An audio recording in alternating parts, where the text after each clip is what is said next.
Star Trek. A really cool series.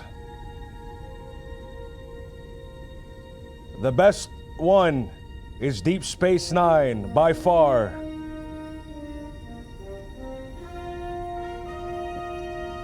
Only I really didn't like the ending. So in this episode, we're gonna go back to the past. And we're gonna change the ending of Deep Space Nine.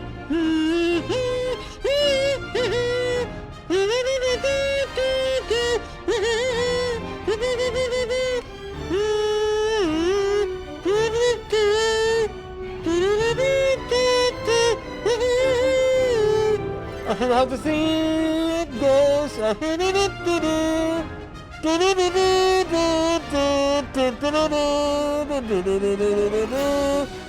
Stop that. This sucks. That really sucked. What's going on? What's going on, everybody? How's it going? How's it going, man? Let me... Wreck-It Raleigh, thank you so much. Thank you so much for the 22 months, man. 22 months. Thank you so much. 2-2. Thank you, dude. 2 months away from 2 years. Thank you so much, man. I appreciate it, dude, man. I appreciate it so much, man. Thank you so much, Wreck-It Raleigh.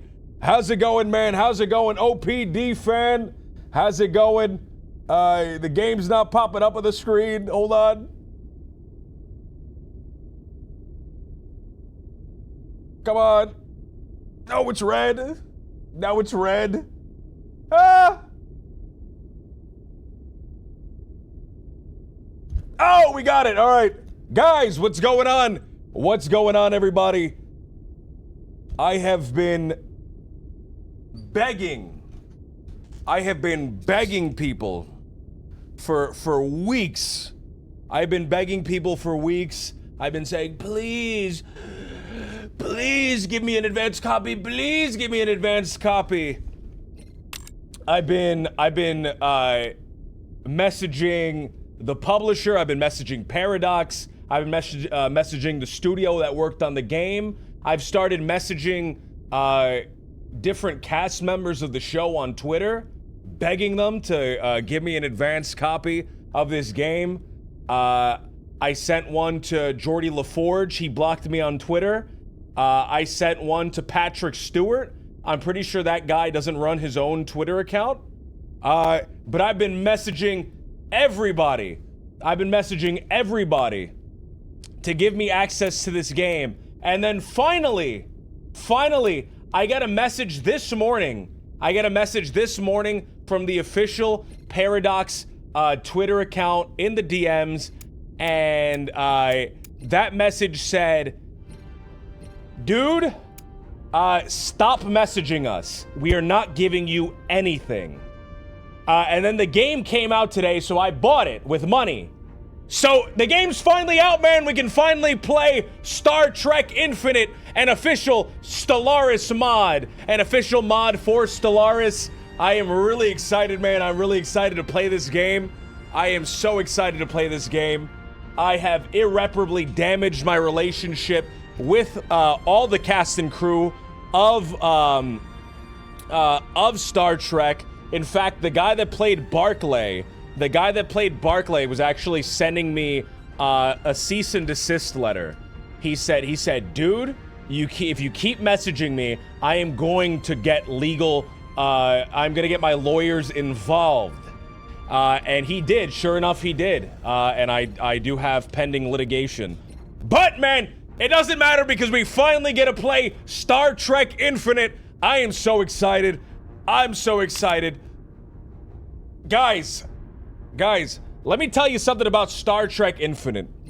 Star Trek Infinite is a 4X game. I don't know what the 4 X's stand for. I think one of the X's is Explore, but I don't think that starts with an X. So I'm not 100% sure on that. But it's a 4X game. It's a 4 times game. It has 4 times the amount of game packed into it than your average game. Unfortunately, most of the extra gameplay is spreadsheets, which is unfortunate for your average gamer, but I love spreadsheets. I love sitting there and watching Microsoft Excel update and watching my little numbers tick around. That's what I love. And something you gotta know about Star Trek Infinite, this game is absolutely jam-packed with content. It is filled to the brim, to the absolute brim with content, guys. So first things first, let me show you guys, the playable factions. Let me show you guys how much content is in this game. This is a $30 game and it is packed to the brim, all right? So let me say, in this game, you can play up to 4 factions. In this game, you can play up to 4 factions.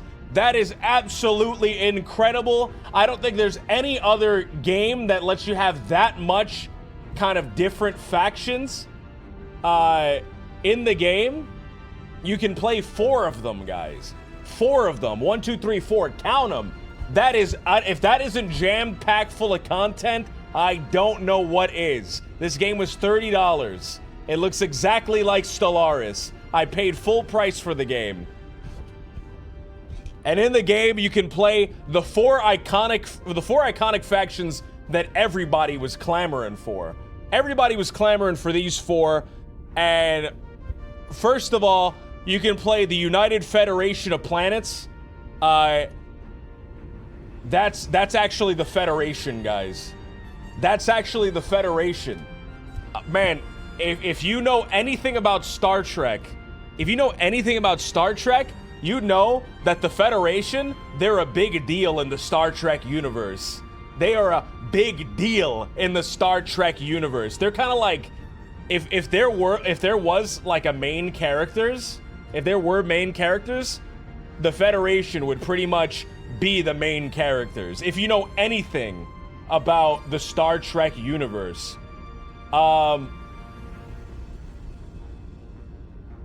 But let me talk about the other factions. The Klingon Empire. The Klingon Empire, these are kind of like the main bad guys. If you've watched Deep Space Nine, and if you've watched The Next Generation, which is what I've watched, and I've only watched a little bit of Voyager, but I've watched a little bit of Voyager as well, you would know that the Klingon Empire, they're kind of like the main enemies. In the series, they're always going head to head with the Klingons. They're always fighting the Klingons. They are mortal enemies of the United States of Planets. They are the mortal enemies. They're always fighting. Which is really cool because the Federation actually has the Klingon Prince. The Klingon Prince is actually like the captain of one of the ships. Worf is actually like the son of the big Klingon guy. The big Klingon guy.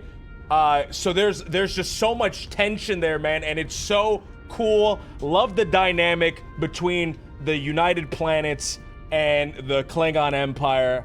I have no idea who the Romulans are. I think these are the Vulcans. So you can play as the Vulcans, the Vulcan Star Empire. Rev Deuce! What's going on, man? What's going on? Thank you so much for the raid. Thank you so much for the raid. I have never seen Star Trek. I have never experienced Star Trek. I watched a little bit of Deep Space Nine. I watched the last season of Deep Space Nine. I'm kind of the type of guy that when I go into a series, I watch the very last season to see if I like it. And I loved Deep Space Nine. Didn't get a chance to watch the rest of it, but I did see the ending. No idea who the Romulans are. I think that's the Vulcans. So a little strange that they called them the Vulcans, that they called them the Romulans. I think that's a little bit of a gaffe. I bet someone's getting fired for that one. No, you know, they're the Vulcan Empire. And of course, everybody's favorite guys, the Cardassians. So I don't know too much about the Cardassians, but I know one of them is the Antichrist, and that guy is super cool in my book. I love that guy. That guy is so cool. And I think let's start it off with a classic. If you know anything about Star Trek, you know that the United Federation of Planets, also known as the Federation for short, is actually, they're sort of like the main characters. They're sort of like the main characters of the series. If you know anything about Star Trek,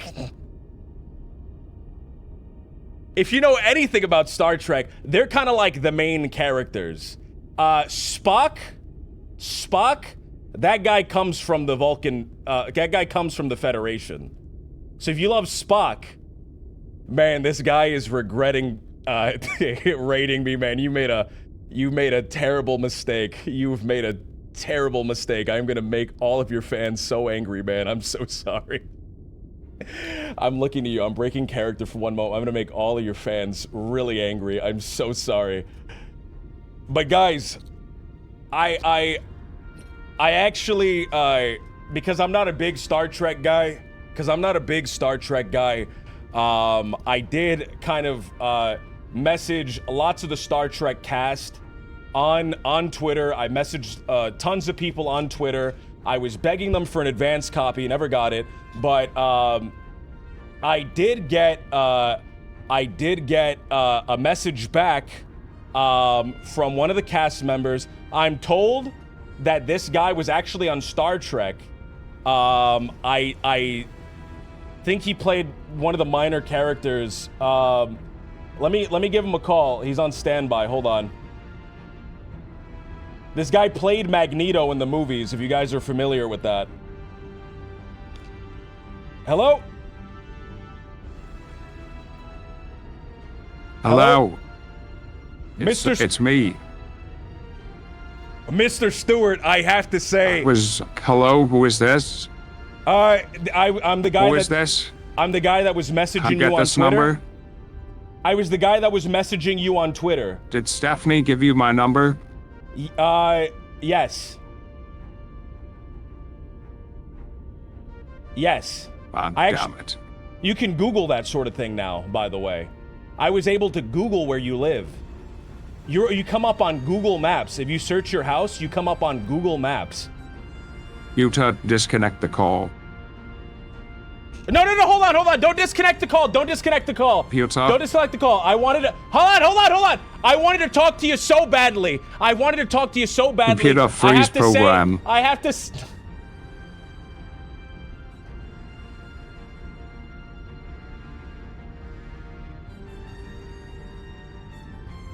Hello? What do you want? I just wanted to say my Star Trek badge, my homemade Star Trek badge, keeps falling off. I just wanted to say I'm a big fan. I'm a big fan of your work. I love the work that you did on Star Trek. You know, I haven't seen your work specifically, but I have seen Deep Space Nine, and I loved Avery Brooks. And I wanted to get in contact with somebody that was on Star Trek, and I wanted to ask, when are we gonna see Cisco come back? Because I Googled it. What the hell is in Deep Space Nine? It's a Star Trek series. Do you know Avery Brooks? I was wondering, because I was Googling, Well, you because know, I was in Star Trek once. I was in a lot of episodes of Star Trek. I was in quite a few Star Trek episodes. I had a lot of villains I fought, and also I flew a spaceship. I just wanted to call kind you of the main guy on the spaceship. I just wanted to call you, Sir Stewart, excuse me. Because I was hoping that you could put me in contact with Avery Brooks. He's really the guy that I want to talk to. I was hoping you could give me his number. I wanted to ask him what's going on. Why isn't he in any of the new Star Treks? Well, I can go inside. You know what? He still attends the theater here. He still does theater.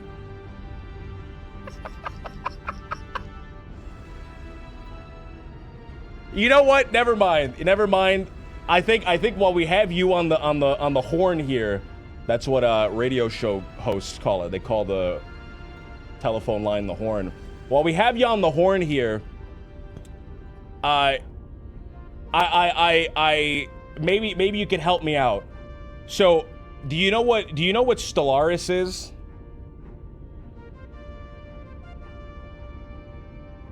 The hell is Stellaris? Do you know who Paradox Games are?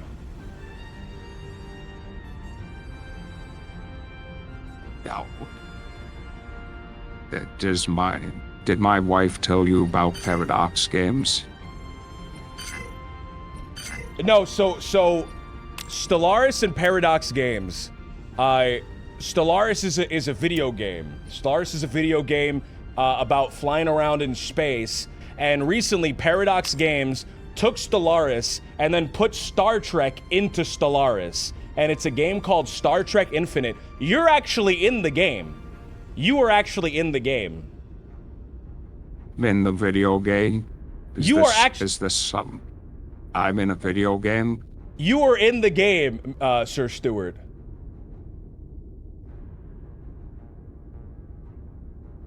That's crazy.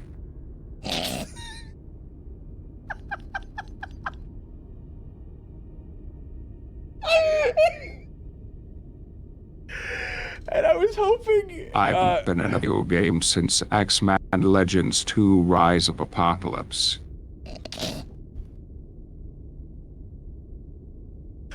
I have to ask, Sir Stewart, is there something that you would prefer I call you?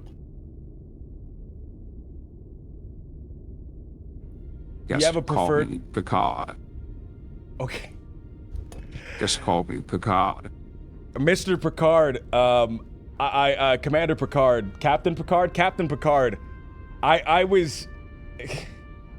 Just Picard is fine. Oh man, Carlos really doesn't like us, man. See you later, Carlos. I'll never see you again. Goodbye.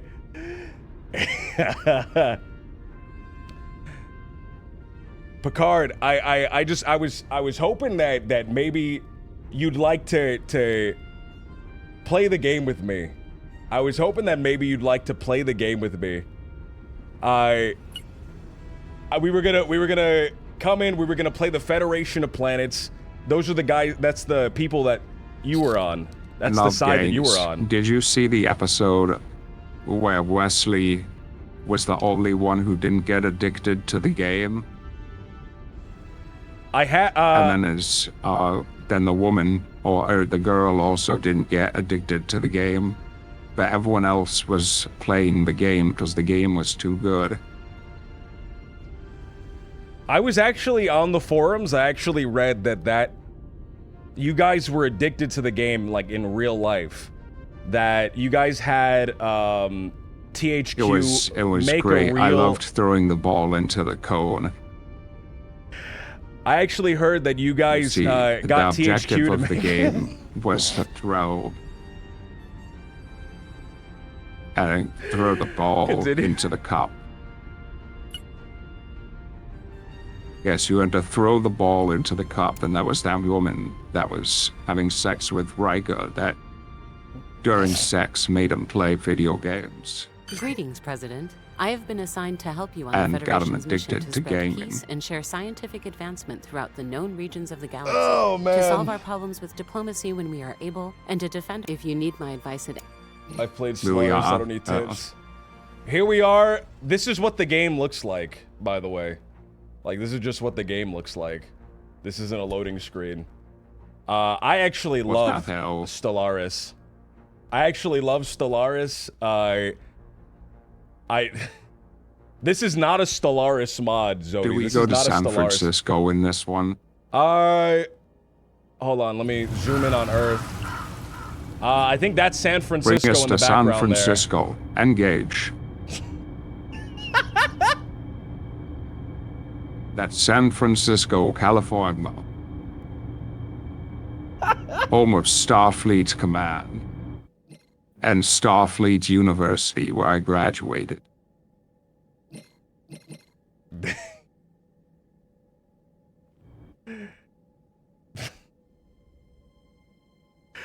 So, Mr. Picard, right now we are in the infancy of the United Federation of Planets.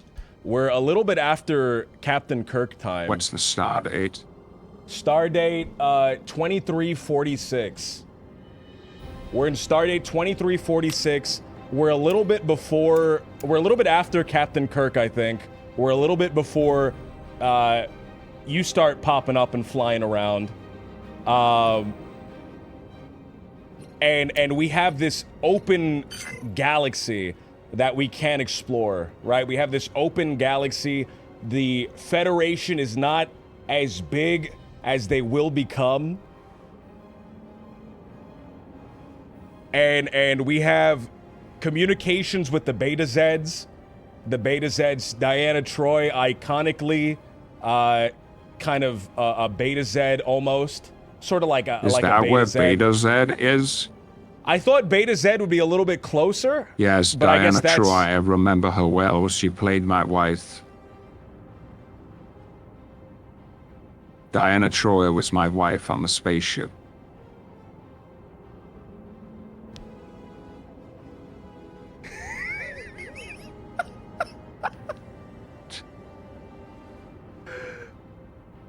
So we have the Beta Z houses. We have Bajor. Are you familiar with Bajor? It's kind of like a Deep Space Nine thing. I don't think they talk about Bajor is where Bajor. they wear the stupid earrings.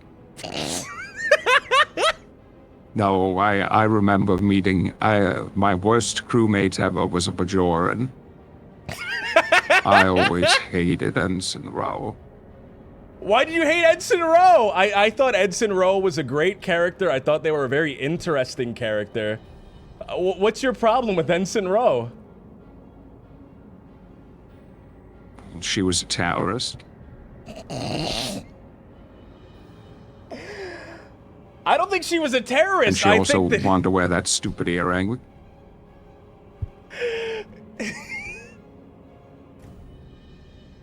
Picard, I don't think that...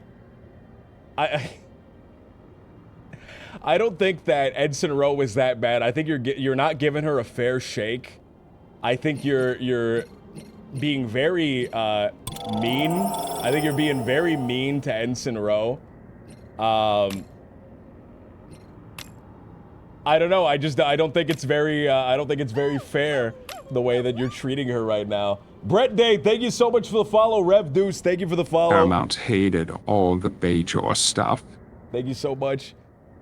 What? I thought the And I Bajor hated stuff it was too. I thought the Bajor stuff was really compelling. I thought that was some of the best parts of Deep Space Nine.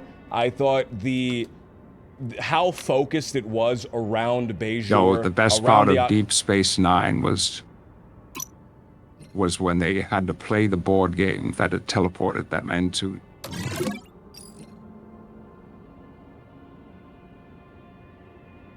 Everything else about that show was simply bullshit.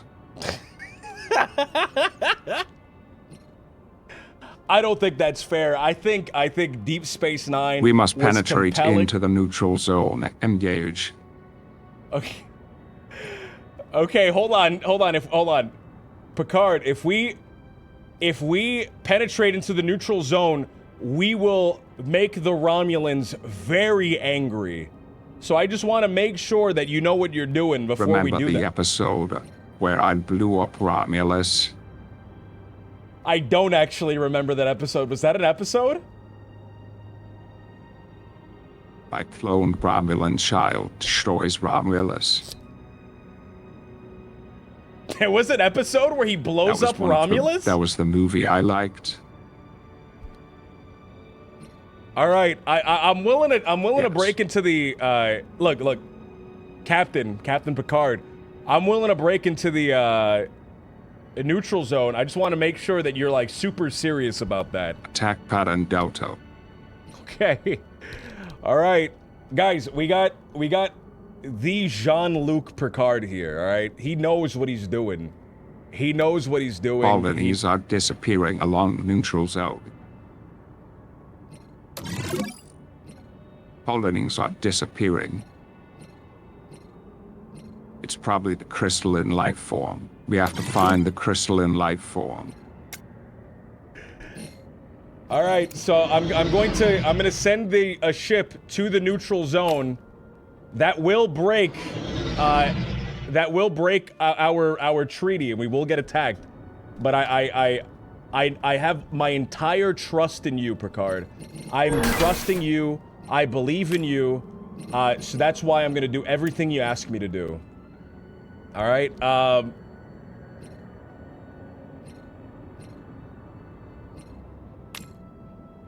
All right, so we have a ship moving there. Remember the episode with the funny little man who talked in numbers? With the funny little man who talked in numbers? Yes, and they had to steal the Enterprise because their internet was dying. Yes, the Bolians, I believe, right? Or the binary. The binary, and there was like Incoming two of them. transmission. All right, we're getting an incoming transmission. This Yes, might they be a were called death the threat. binary.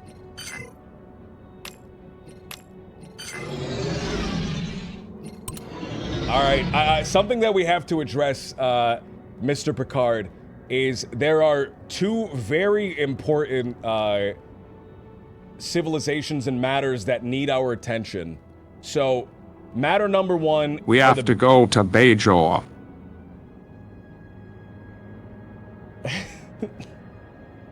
Bajor is actually something that really needs our attention. Send the fleet to Bajor. We'll send the fleet to Bajor, Go but on. we have a couple of We're options here. We can choose to support their independence, and if we support their independence, if they decide to rebel against the Cardassian Empire, we will support them with our entire military might, or we can choose to liberate them I don't So know. That sounds kind of scary.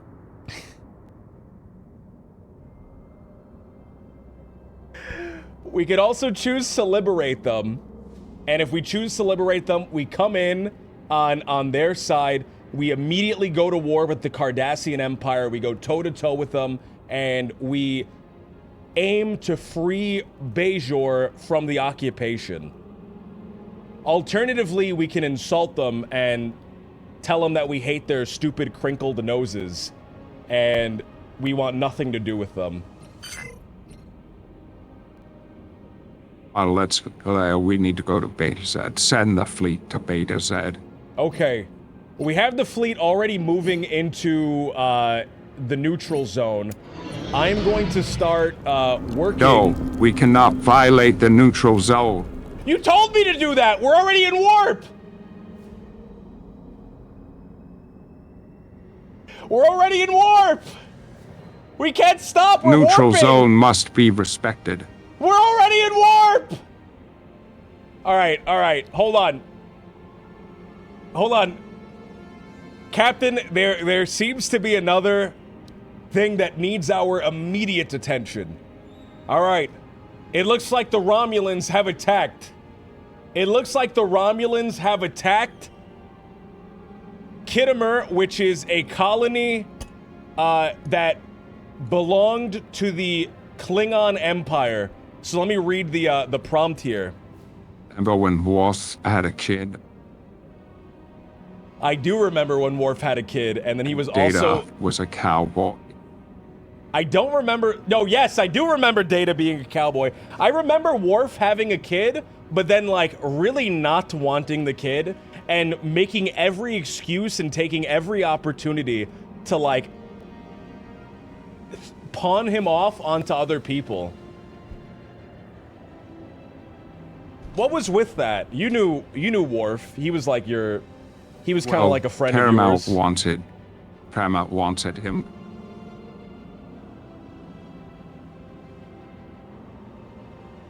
What did Paramount want?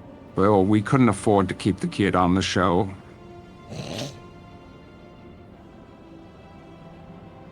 That kid cost me millions of dollars.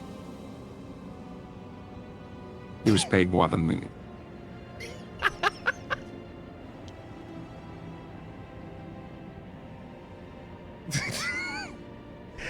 I'm gonna read the prompt. So, Captain, in the blink of an eye, the relative peace enjoyed throughout the Alpha and Beta quadrants for the past half-century lies shattered. A brutal Romulan ambush on the Klingon colony of Kittimer has left over 4,000 dead. Though a Federation ship intercepted the Romulan secret transmissions by the time they arrived, only a handful of survivors remained. This massacre marks the beginning of a new... Remember when Tasha Yar was on that Federation ship and then was, like, taken as a slave? And then had, like, a half... Yes.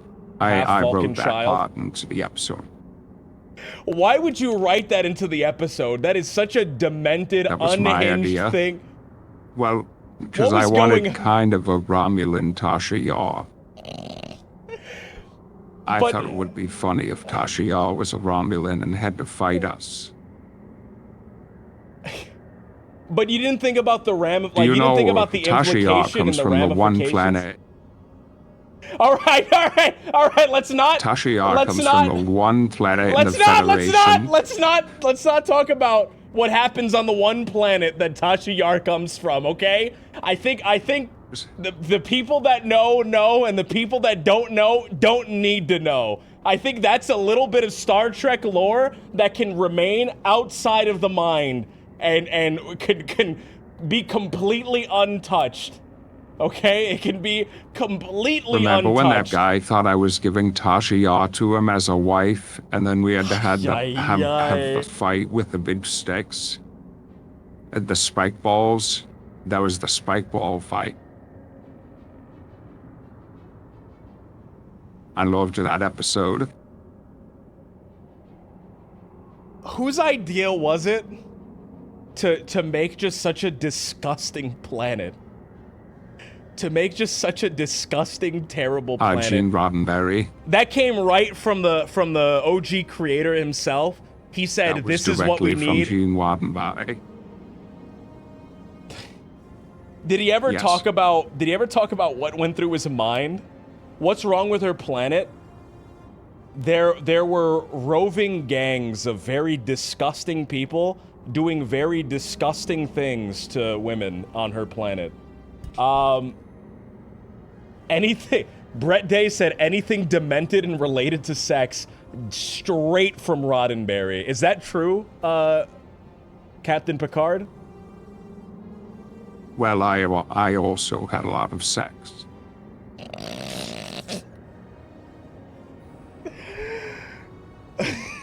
Remember when I was fucking that Indiana Jones girl? I remember when you punched this like 4'11" Ferengi and you made him cry during that episode. You like Oh, yes, toppled him that over little and he started Ferengi man. shrieking. I held him underwater until the mopal stopped. I'm gonna finish the prompt.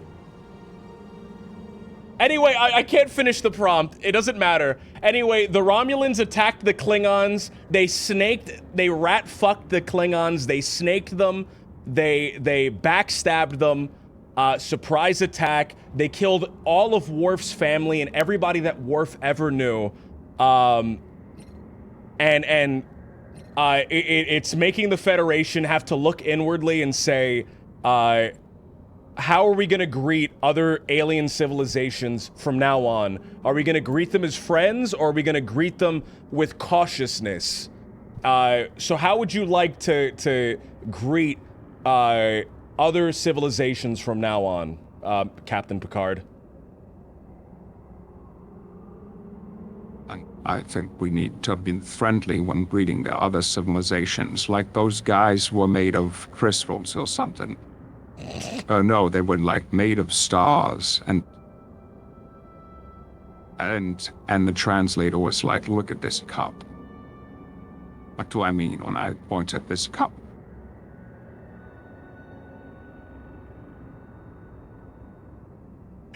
You were talking about the little guys made of crystals. I actually loved those guys. That was one of my favorite episodes because of the crystal guys. There were these tiny little crystals. I think in the show, they call them micro brains. Loved those little guys. Loved those little guys. My favorite little guys of all time in all of Star Trek. So we are going to greet all aliens as friends. Can I jump out of this warp? Can I jump? I cannot jump out of the warp. Hold on, hold on. Guys, help! How do I stop this? How do I stop the fleet from going into the neutral zone? How do I stop the fleet? I have to eject the warp core. The Federation must move the fleets into the neutral zone. All right, we're dedicated. Eject the warp core. I don't think I can. Eject the warp, please. I don't think I can. I don't think I can. We're just gonna break the. Hey, it looks like we're just gonna break the neutral treaty. Onto warp field.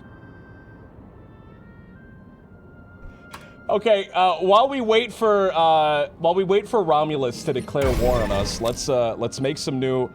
I do not have enough alloys to make any new ships, so we're completely fucked there. Go on. We're We're just gonna ignore Bajor for right now. We're gonna ignore Bajor for right now. We will do our best The to Beta Z understand. houses at this point in time, we are in 23. We're in 2346.02.09 stardate. Beta Z is not a part of the Federation just yet. We will do but our they best are to understand you. generally friendly to us.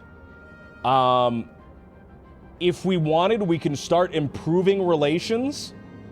And that will allow us, as we improve relations, it will allow us to start signing treaties, research agreements, commercial pacts to boost trade, We can. I think our borders are already open. We're already giving them a guarantee of independence. But if they like us enough, we can try and recruit them into the Federation. Is that something that we should do, Captain? Should we start sending diplomats to We the need Beta the Z houses? mind-reading elves in the Federation.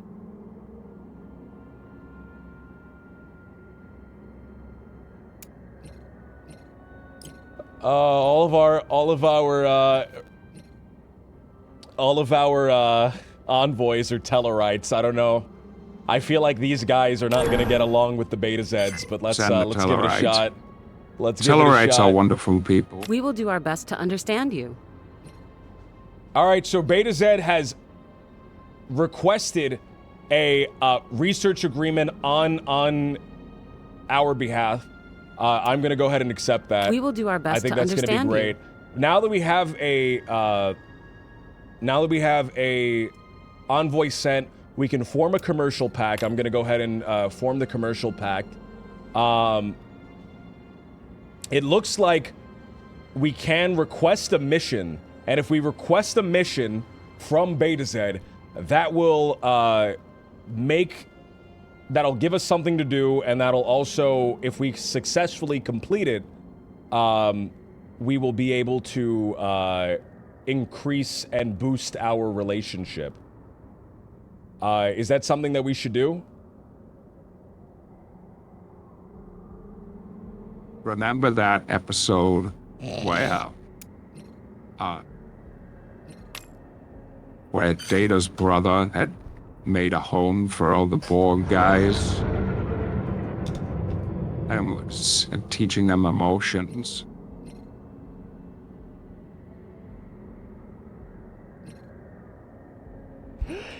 What was the deal I always with hated the guy that played Noah.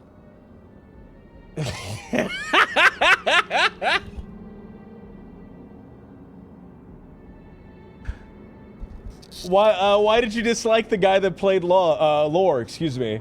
Why didn't you like him? I thought he was a great actor. I thought he did a great job.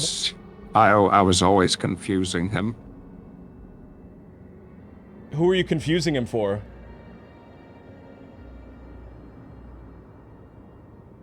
Well, I saw on the show I had a robot butler named Data. And my robot butler looked very similar to Law because Law Mission log was his updated. brother. So we got a very similar Incoming transmission. Daggers talk. actor. Money howls. Holy fuck! Did you hear that? I'm sorry. Did you fucking hear that? Daggers talk. Money howls. No way! Is that a glitch? Daggers talk. Money howls. Why did the... Daggers talk. Why did Money it That howls. doesn't sound like a Klingon. Why do the Klingons sound like that? Why does a Daggers Klingon talk like Money that? howls. What? What the hell? Why does he Remember talk when this like guy that? died and he told me I was the only one he ever Incoming trusted? transmission. We will do our best to understand you. Yeah, I do. I remember that. Remember when Worf just kept killing politicians? Remember when Worf just kept Well, Worf just was right. killing dudes? What do you mean Worf was We will right? do our best to What do you understand. mean by that? He was. That's just the Klingon way of politics. But I They have a isn't, very different political system than us that mostly revolves around sword fights.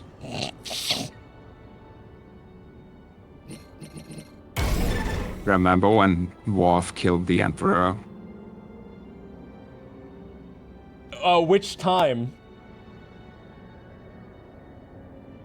Which time? 'Cause Worf didn't he- only killed one Emperor. The other No, time he killed two of them at least, didn't he? No, he killed that Duras guy who was trying to become Emperor. But he spared him at first because he was just a kid, but then that kid became emperor. Oh wait, the chancellor. The emperor was Jesus, right? No, but then he also, big spoilers by the way, big spoilers. Doesn't he kill Gowron? Doesn't he like pluck Gowron's eyes out? Yes, he chose Gowron. Or was that a changeling? I don't remember. Yes, he kills Gowron. He kills Does Gowron he kill the in a actual duel, Gowron? and he never says why. he just gets up one Yes, day he kills and he just starts Gowron in a killing duel on Gowron. DS9. They go through a lot of chancellors that way, specifically the way of Worf killing them.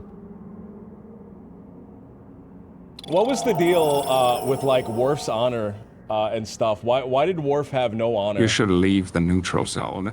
I should, you're right. Because his house was dissolved. You can't have honor if you don't have a house.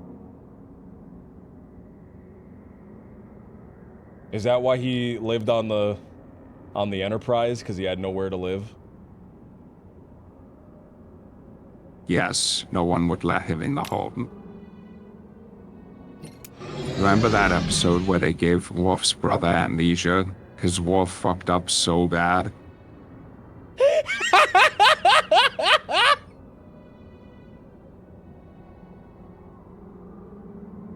His brother was the equivalent of a state senator, but she made an enemy of the Chancellor.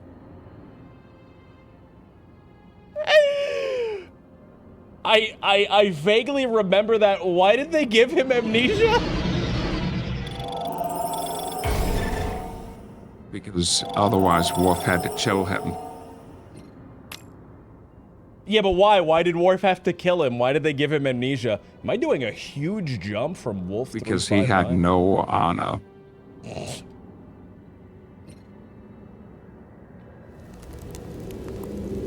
I think Worf did a lot of things that was very deserving of honor. I thought it was really mean that they never let him actually accrue or cash in any of his honor points.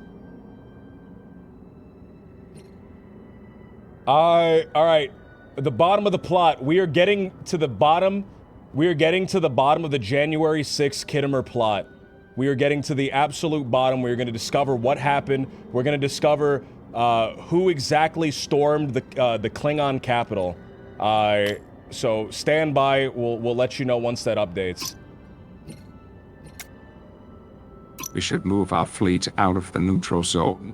The fleet is moving out of the neutral zone. Oh wait, and towards Beta Z.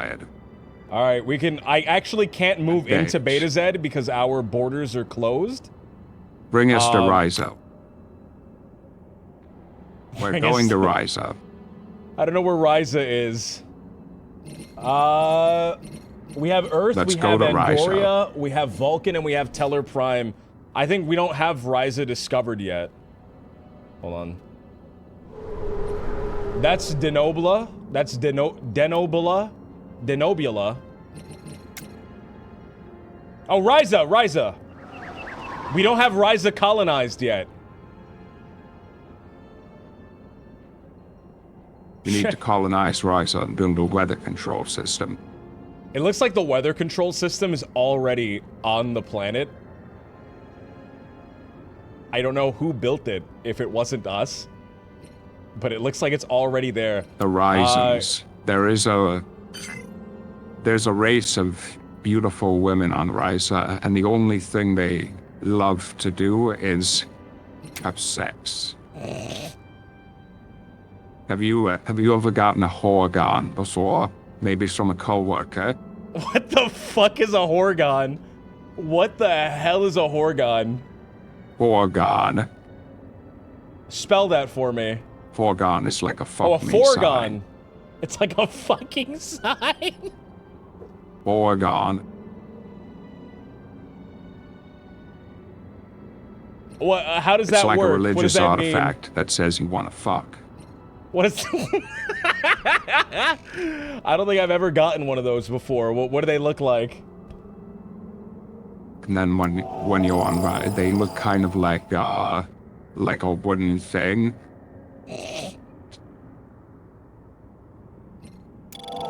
Kind of a wooden thing.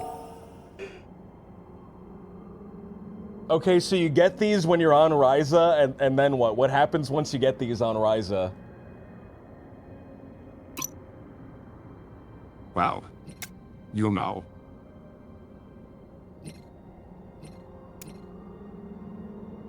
No, I don't know. What happens? Well, you know. You know.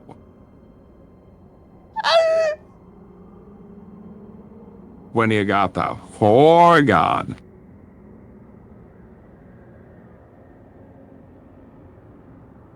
That's why it gets a bit loopy.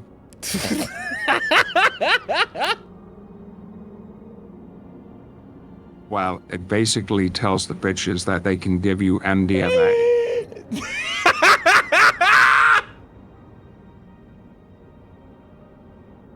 They have the best MDMA on Rise Up. Picard, I don't know. I feel like Starfleet captains shouldn't be doing drugs. I don't know if that's something that you should be talking about. I don't know if that's something you should be doing. You have to do MDMA at Starfleet University. Bootleg Red, thank you for the follow. Wait, what do you mean you have to? What do you mean you have to do it? It's part of Vulcan culture to do MDMA.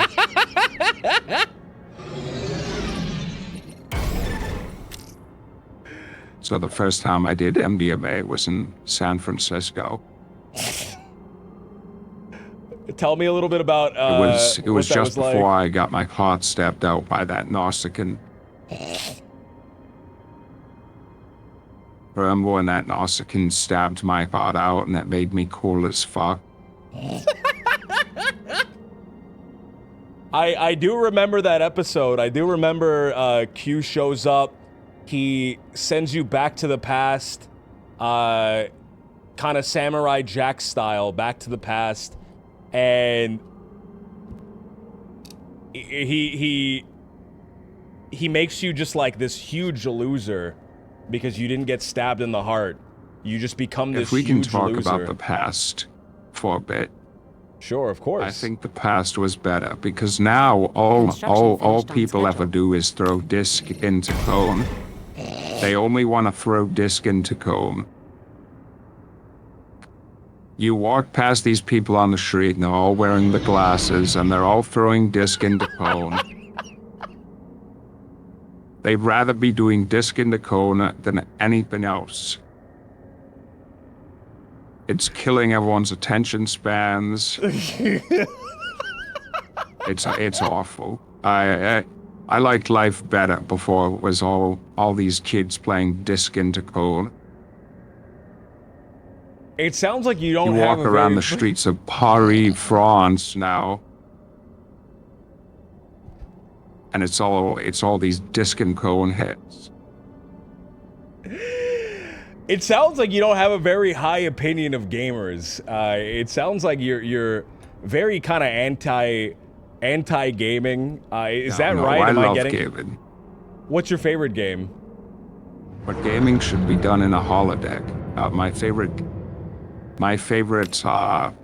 game is Robin Hood. Robin dressing up like Robin Hood in a holodeck? I'm always playing Robin Hood.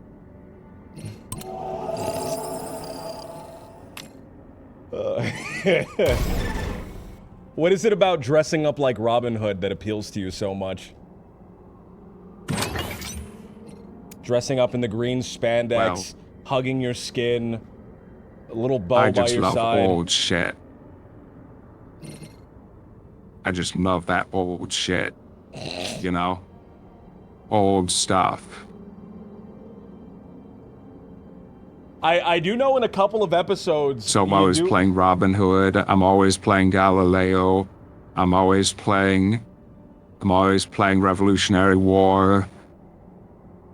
I do remember that in one of the episodes you had like this Dick Tracy kind of office, and you didn't really do anything. Like, you didn't go out, you didn't solve any mysteries in the Dick Tracy world.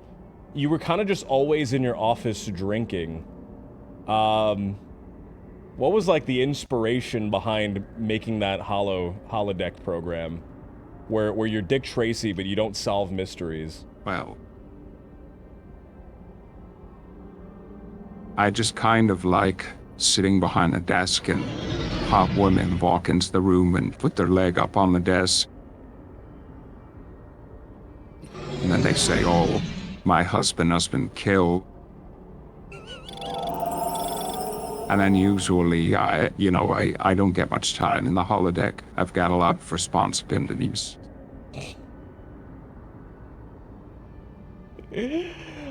Can you tell me? So I would do solve the mystery if I could, but I just spend too much time in the setup. We will do our best to understand you. Protection pack. I do think that it's We will very do our best to interesting, and I do understand think you. that it's very fascinating. We're proposing an integration process with the Betazoid houses. I do think it's very fascinating, kind of being a captain, how many things you have to do, how many stuff you just have to keep in your mind and manage and do on a day-to-day basis. That's mostly the ready. That's mostly who? You just have to keep the ready room clean. That's basically your only responsibility. Just have to keep the ready room in tip-top shape. And then you just go out onto the chair and tell people what to do. And they all know what to do. So they like barely need We will you. do our best to understand you. We will do our best So, to understand I you. spent a lot of time reading books. My iPad.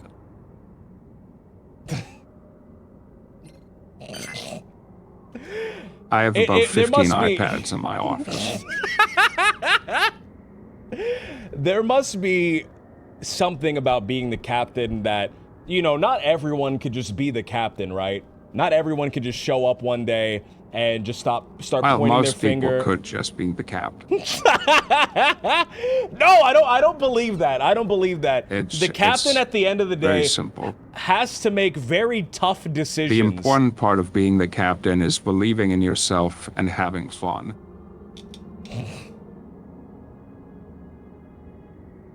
But what about when the Borg cube shows up and they start attacking Earth? Or what about when the Ferengi show up and they start attacking the ship? Or the Romulans are sneaking into the neutral zone? Somebody has to make those tough decisions. Do you ever like feel pressure? Do you ever feel like there's just tons Mostly Starfleet just tells me what to do.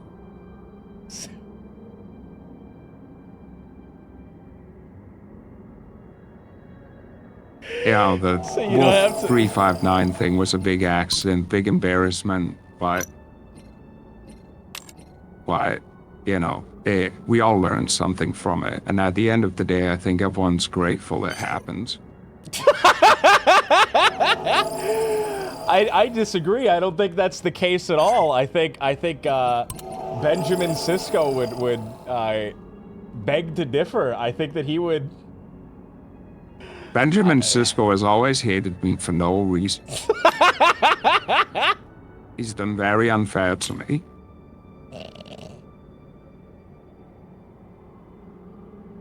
When I don't when, like how he gets to be Jesus.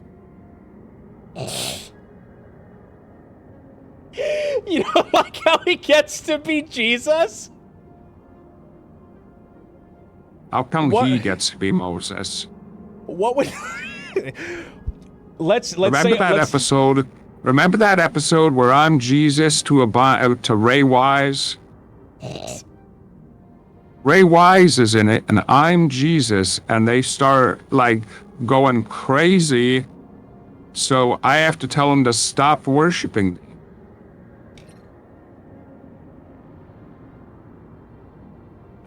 How did those proto-Vulcans even get to that other planet? That's what always puzzled me about that one. I want to ask you about you were just bringing up Cisco and how he was Bajoran Jesus. What would you have done differently? Let's say you were in his shoes, you were Bajoran Jesus, you got Christ powers, you got the ability to I would have blink gone fleets insane out of- almost immediately. I would have taken over Bajor and ruled as a god king. I would have a throne made.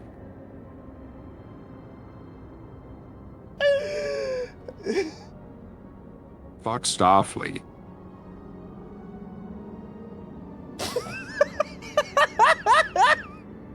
But he lacked the vision. You think he squandered the opportunity that he was given to be Space Jesus? You think that he wasn't, He didn't even have a throne. He didn't have a giant Incoming throne. transmission. I think he was trying to be very, And he made it so Bajor didn't join the Federation.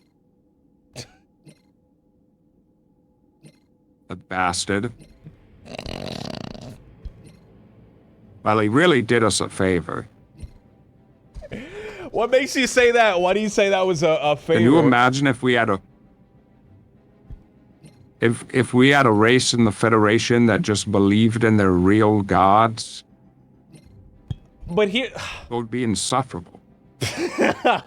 That is... It is such a wild thing that, the Bajor religion is just, like, right.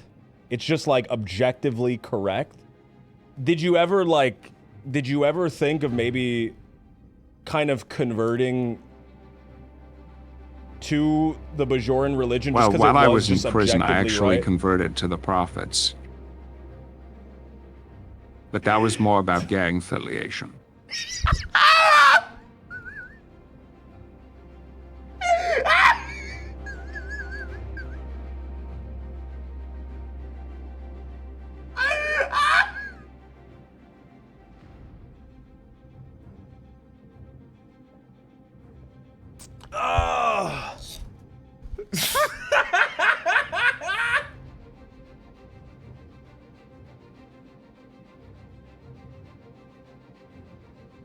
Remember that episode where I tried to sneak in like James Bond into the Cardassian compound and got captured?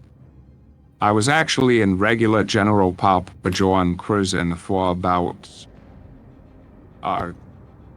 3 months before that guy found me.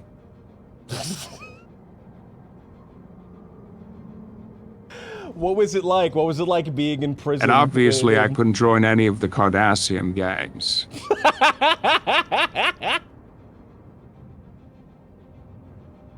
What was it like being in a prison for 3 months?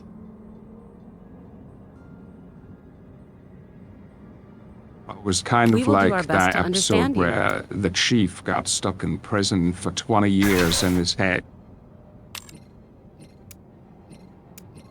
Being in prison for 3 months is kind of like being in prison for 20 years in your head. I think... Can we talk about O'Brien? Can we just talk about how tortured he was constantly? How he just got the bottom of the barrel That just stuff beaten happened down. to him on the Enterprise too, but we never did an episode. Can you tell me kind of some behind the scenes stuff? What happened to him in behind the scenes? What were some things that were going on behind the scenes with O'Brien? Well, there was one day O'Brien's legs were crushed in a transporter accident. And, well, we had to clone and broken new legs. But something was wrong with the machine, so they were the wrong color.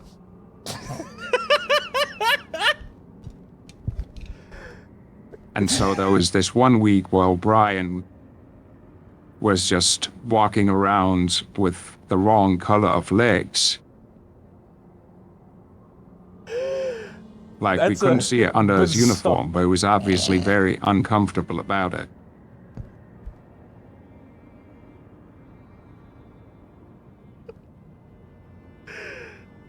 That's a bizarre episode. I think there was an episode in TNG where O'Brien does get tortured.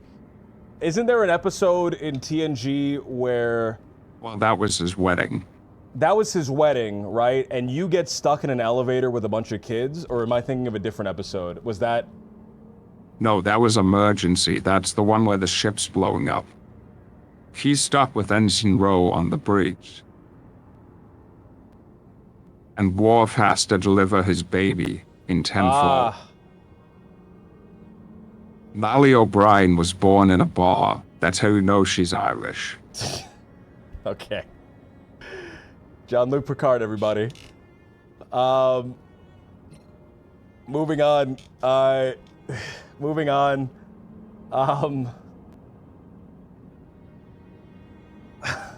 Fuck me. Remember the time I was, well, you know, stuck on that planet that was going through an Anthropocene. And I learned to going play through the a flute. what? An Anthropocene, the end of nature. Ah. You were kind of like kept there The planet against was your not will? fit for life. No, I found a probe in space, and it gave me a crazy trick where I lived a whole other life. And I learned to play the flute.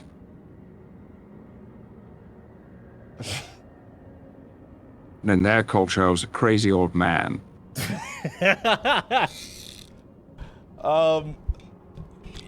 So there was a lot of people kind of on the Enterprise with you, a lot of kind of this high command people, a lot of trusted individuals, a lot of people that were in charge of critical systems all across the ship. Was there anybody that you just didn't get along with at all? Was there anybody that, you know, you were just constantly butting heads with? Well, me and the chief were always fighting over something. You and Chief O'Brien? Or Geordi LaForge, right? He's the chief. Yes. O'Brien. O'Brien was exceptionally disagreeable. Why was O'Brien? Why was O'Brien so? I think he looked. O'Brien seemed like a nice guy. From everything I watched, he seemed like a nice guy. No matter what you said, O'Brien had a problem with it. Can you give me an example? What do you mean by that? Couldn't even have a conversation around O'Brien. He was always saying stuff like, "Isn't it funny how Klingons used to have flat heads? They don't do that much anymore." And I think he was just saying it to piss off Worf. Did that really get under Worf's skin? The fact that all the Klingons had flat foreheads? Well, Worf tried to jump off the transporter pad, but he engaged the beam.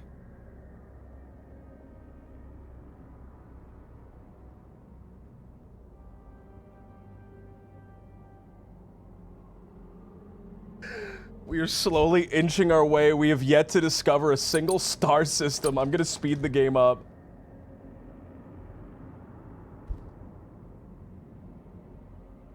Are there any Shouldn't other? there be more star systems?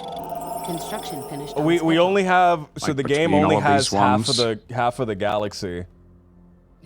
The game only has half of the galaxy. It doesn't have the Delta Quadrant and the Gamma Quadrant, or whichever way it turns. So we are limited to what we have here. There is voids and stuff on the map. Hazards. Damn, I hope the prophets return soon. I think right now we're in the time period before the prophets start being a thing, I think we can't even see inside of Bejor, but right now Bejor is still under the occupation. So this is pre-DS9. This is pre-Wolf 359. I think We should build the Enterprise. I would love to build the Enterprise. I forget how to... Mission tree. So there's a mission tree in this game, and we do need to survey systems. And so far, we have surveyed nothing. We have completed 0 surveys, so we need to speed this up. The Enterprise D, the best ship they ever made. Discovery logged. They made the best ship ever when they made the Enterprise D. Is that Remember that episode where Q didn't have his powers and a bunch of A new jellyfish tried to tradition kill him? teach us more about ourselves. What was with that? What was the grudge that the jellyfish had against him? All those jellyfish hated his ass. We have surveyed a new star system. So can you tell me about your relationship with Q? Can you tell me about your relationship with Q? How No. What do you mean no? There's just a flat out no. I think everybody wants to know I don't about want your... to talk about Q.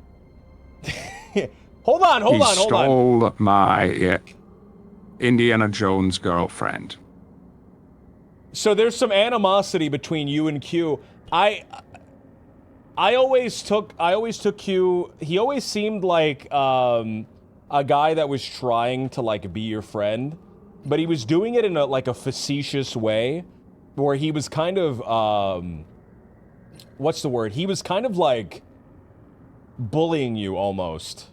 Like he was pretending to be your friend, but in like a bullying sort of way. Did you get that kind of feeling as well? No, he was just a bit awkward.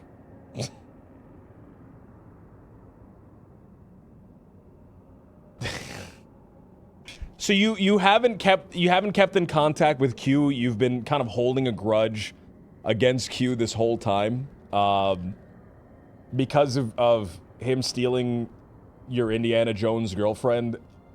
Is there anything that could happen between you guys to like make you guys come together, come close, be friends again? Well, if we brought my Indiana Jones girlfriend back.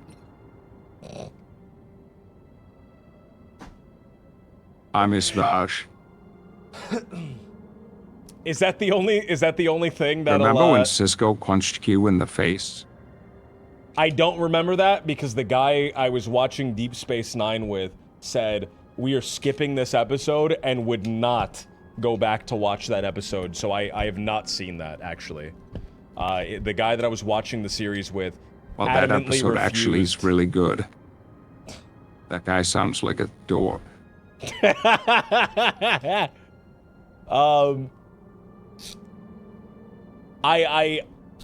think we skipped a lot of those first season DS9 episodes while we were getting, you know, while it was like learning where it wanted to be, what its style was. We kind of skipped a few of those early ones.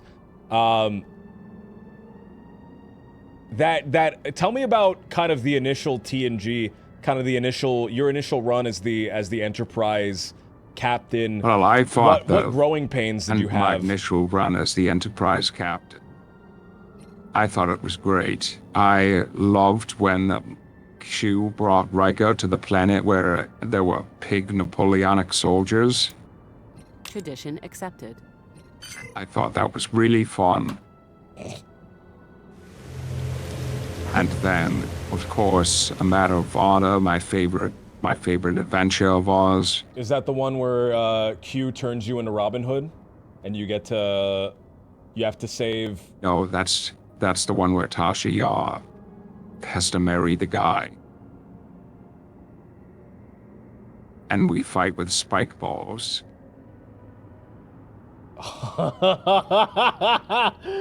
Oh man, let's move on. I don't want to talk about that episode. I really, I talked to my agent and I thought there would be a lot more episodes like that, but that was really the only one. Remember the episode where we met Tashia's sister and she's evil? Yes, you guys actually go to the planet, that terrible little disgusting planet, and meet. Oh, we successfully integrated the thing. We did it. We did it. Perfect. Perfect. All right. Yes, Rumpelstiltskin. I remember Rumpelstiltskin. Rumpelstiltskin. He had some very strange opinions.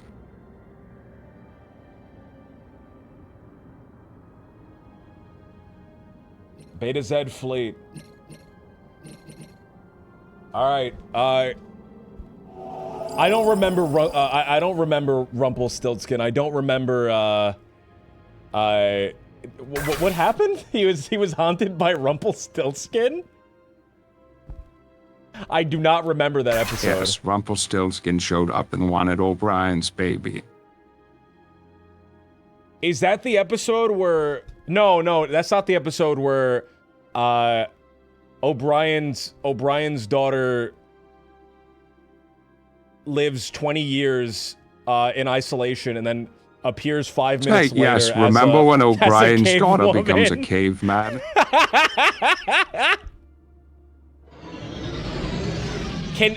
Why was O'Brien just always That was getting... a wonderful episode. Why was O'Brien Money just counts. always getting just shit on constantly? O'Brien knows what he did. O'Brien knows. I just don't think it's very fair. I think O'Brien, he's a war hero. I think O'Brien, he's a father. He's a loving father even.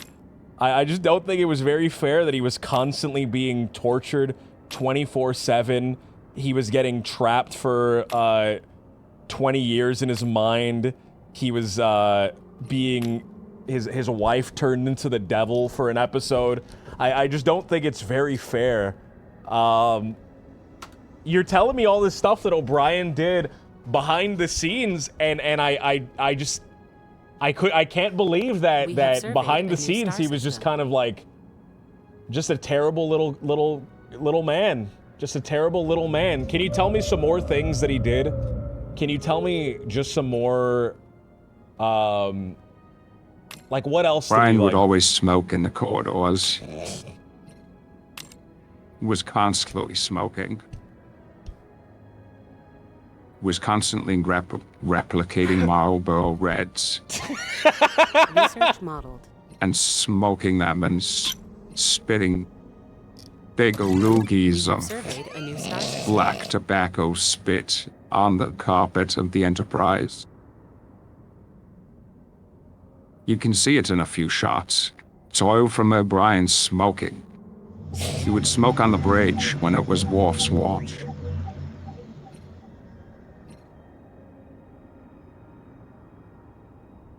Remember how there's two Rikers and one of them joined the Maquis?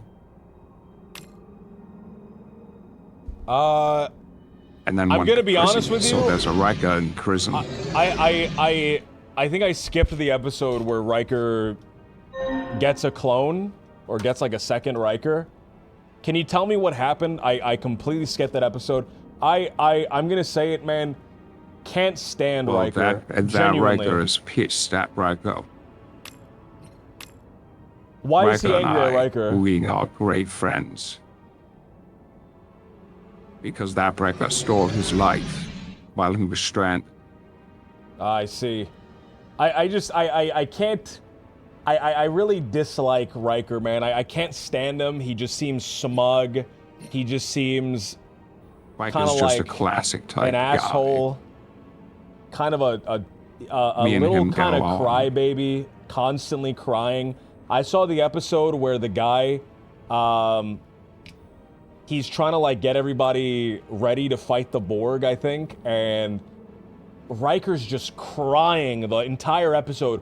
Riker's just crying the whole time.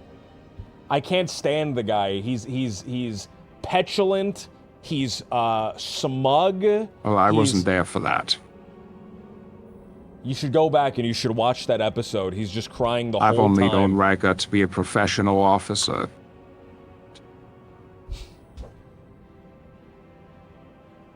Go on. We're listening.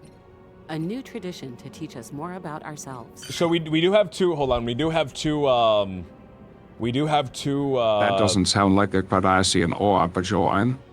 Go on. We're listening.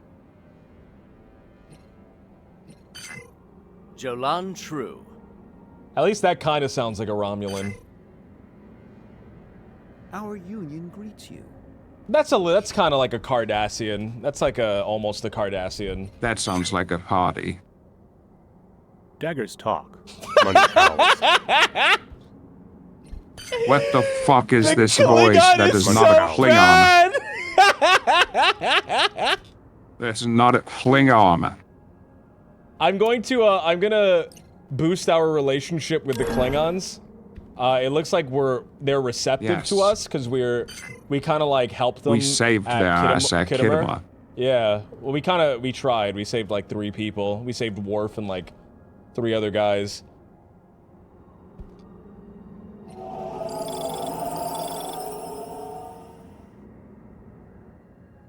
I want to surround Bajor.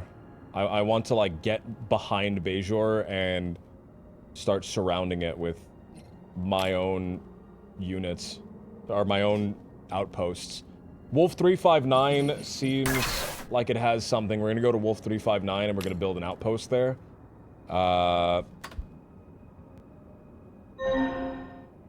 Drago seems like it has something here, so let's send a science ship to Drago. Oh, we don't have a leader on this one. Hold on. Research speed, experience gain. We'll want that one. Survey system. We are organic light forms with short temporary lives.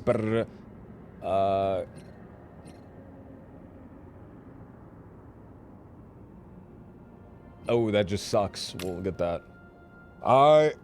Can you tell me, so something that, Daggers talk. Money howls. kind of seemed to irk you and bother you in kind of like the early TNG,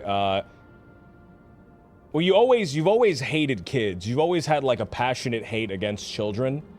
Why was that, if I could ask? Why did you just really hate kids so much? Well, I got away from Earth to get away from your terrible nephew.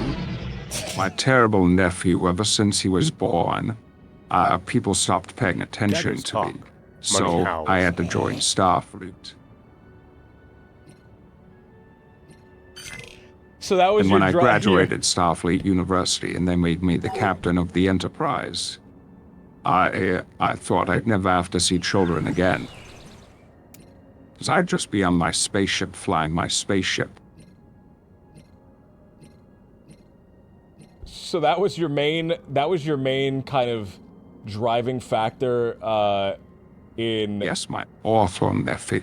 My also awful nephew. I think there's My a lot terrible, devious nephew. Tell me a little bit about this guy. Why Dubious did you hate character. Tell me a little bit about this guy. Why do you dislike him so much? What's so wrong with your nephew? Well, my dubious, awful nephew was always a bad seed. And once he was born, everyone wanted to be with the baby, and no one wanted to be with Picard. No one wanted to hang out with Picard anymore because there was a new younger baby. We have surveyed a new star system. Research modeled. Oh, okay. All right. Hold on. So we have the Kittimer report. Our intelligence agents have concluded their investigations of the Kittimer massacre. The colony's planetary defense system was shut down moments before the devastating series of orbital bombardments that ensued. As many of the witnesses were killed, we are lacking in first-hand accounts of the incident. However, Our agents managed to locate the logs of the commander in charge of the Kittimer outpost. The notes pointed towards the involvement of the House of Moog. Our spies have returned and are preparing for, The House of Moog. the House of Moog. Is that the House of... This is obviously a plot by House Duras. The House of Moog, is that the house that Duras Worf... has implicated the House of Moog. Yes, there's why Worf can't have honor. Because the House of Moog betrayed the Empire. But they didn't actually. It was actually the House of Duras that know with the shields.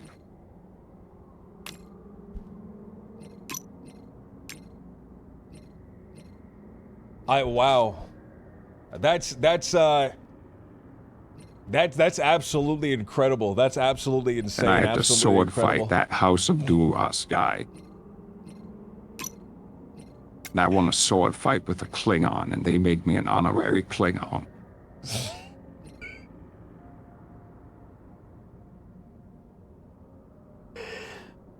So I wanted to ask, so you obviously, we just talked about why you hate children so much.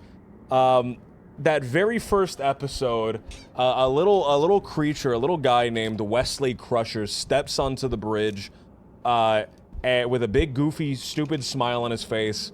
What was your initial reaction upon seeing this cretinous little man step on the bridge? He has kind of caramel stickiness on his fingers.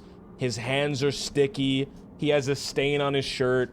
What was like your initial kind of reaction to Wesley? Well, Wesley, he was always the smartest of us. He was kind of a boy genius, which was Gene's idea, you know. He was supposed to be the Will Robinson of Star Trek. But he really was just a kind of cretin. He was a little monster. He was always pulling pranks on the set. He was always stealing people's clothing items before shoot. Every day I would come back and my lunch would be taken by Wesley Crusher. He always stole my lunch. I don't know why. I never even saw him eating it. But I know it was him.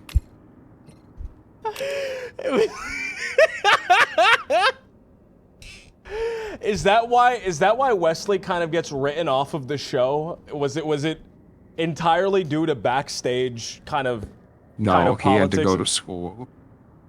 He had to go to Starfleet University.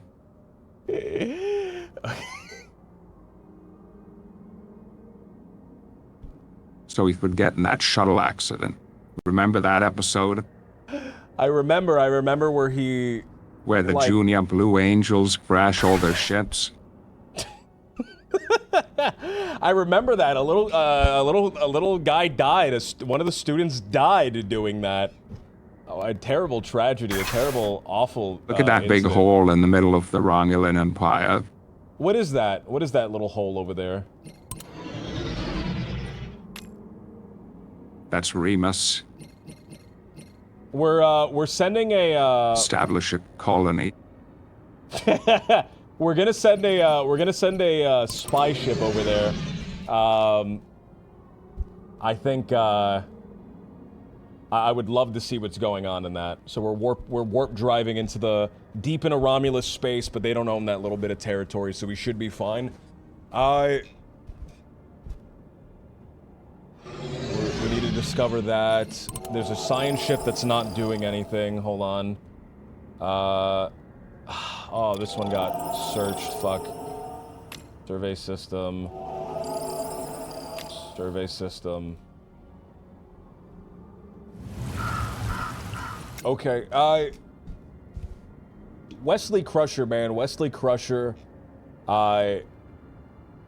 Just kind of a notorious prankster. I didn't see him as the type. I didn't see him as the type. It'd just be a notorious, just little cretin, little prankster running around, stealing things, hiding things. Wesley was also climbing. always bringing his friend or his friend Joss around, and I hated Joss. Joss was a little Tellurian. Tellarite. There's a little Tellarite. Are you talking about Joss Wheaton?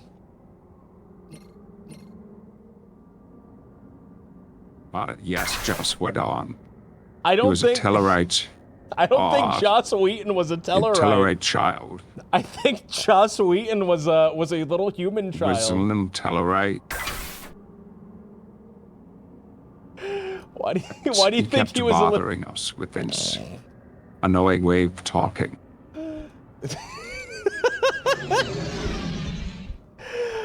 So there was this one time we pulled up on to assist him, and as soon as we dropped out of warp, we saw a ship on the screen, and we were like, "Oh my god," because there were no ships on the scan. And then we were like, "What should we do?" And then the ship exploded, and Joss was on the bridge, and he said, well, that just happened." I almost threw him out of the airlock for that one.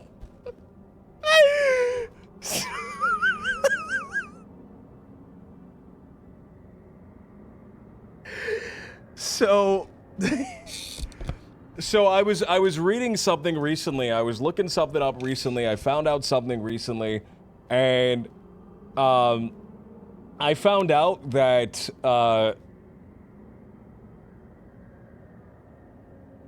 Gene Roddenberry's middle name is actually Wesley. I found out Gene Roddenberry's middle name is actually Wesley, and Gene Roddenberry kind of has actually admitted on occasion that Wesley was kind of like a self-insert character. He was kind of like, he was like putting himself into the show through the character of Wesley. Is that something that you Remember knew about? that episode where Diana Troy and Frasha were doing yoga? That episode kicked ass. I don't even remember what it was about. I played that 90 seconds clip about 7,000 times in my ready room.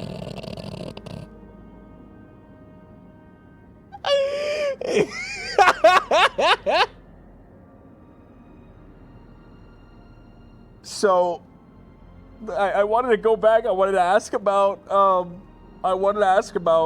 what you think about Wesley Crusher, the character Wesley Crusher, the boy genius, the guy who on multiple occasions is just like elevated and just like filleted by the entire crew, being Gene Roddenberry's self-insert. I just wanted your opinion on that. How does that, how do you feel about that? What do you think about that? Well, you know, as a professional actor, I've never really heard the term self-insert. I see. Do you need me to... That's more something Research people on log the internet say. I see. Mission log updated. Is But that... as a Starfleet captain... Oh shit, there's war happening. The USS Billings was attacked by a hostile structure while researching the Valo system. Though badly damaged, the vessel was able to narrowly escape. Initial reports show the crew's brave actions may have disabled or possibly destroyed whatever it was that attacked them. Our long-range scans revealed the structure's wreckage is likely still present in the Valo system. Can I teleport there? Nope. While the survivors are being debriefed, we should locate this evidence and analyze it. Where's the Valo system? Is that it? It's the crystalline entity.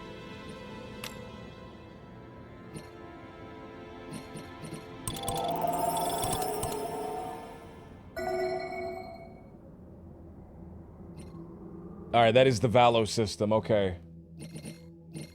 The Billings is fully repaired. So I need... Oh, okay. Oh, I'm getting so many of these popping up! Scanning the rift caused in the holodecks grid, it has become clear that the omnidirectional holographic diodes have given way to reveal a concentrate of altered holomatter. With a high number of manipulated photons in the expanding tear, all illusion of substance has dissipated, leaving behind only true matter.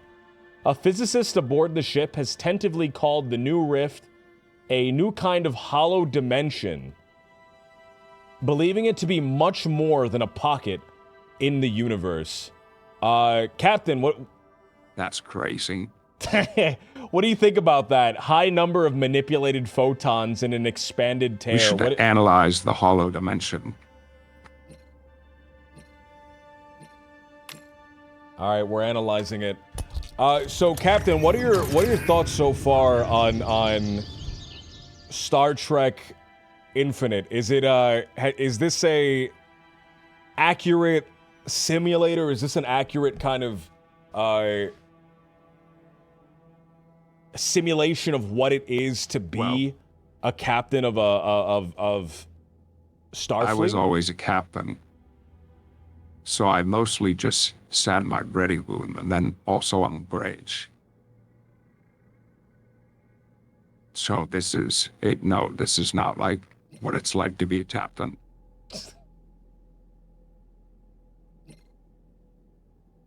It's. Remember when O'Brien had to join the Mafia? I remember O'Brien. So O'Brien has to join the Mafia, and then they like kill his cat or something. And then they also like killed a bunch of other people. No, but, like, no. He was O'Brien really torn gets up about the they cat. kill the guy. They kill the guy. But O'Brien keeps the cat, and Keiko hates that cat. Keiko hated the cat? Keiko did not like the cat. What was Keiko's problem with the cat? I never knew Keiko had such an issue with the cat.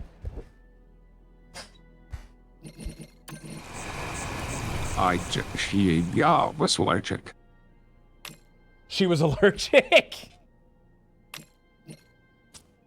I always wondered why did you guys let animals just kind of wander around on military vessels?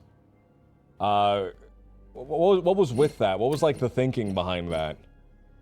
Just having all these people, just all these animals just roaming around constantly. Well, Data wanted a cat, and we couldn't just let only him have a cat. So everyone had to be able to have a cat. It was a big problem. So tell me about Data, and tell me about his cat. Your Data, your robot butler. Well, Data was my robot butler.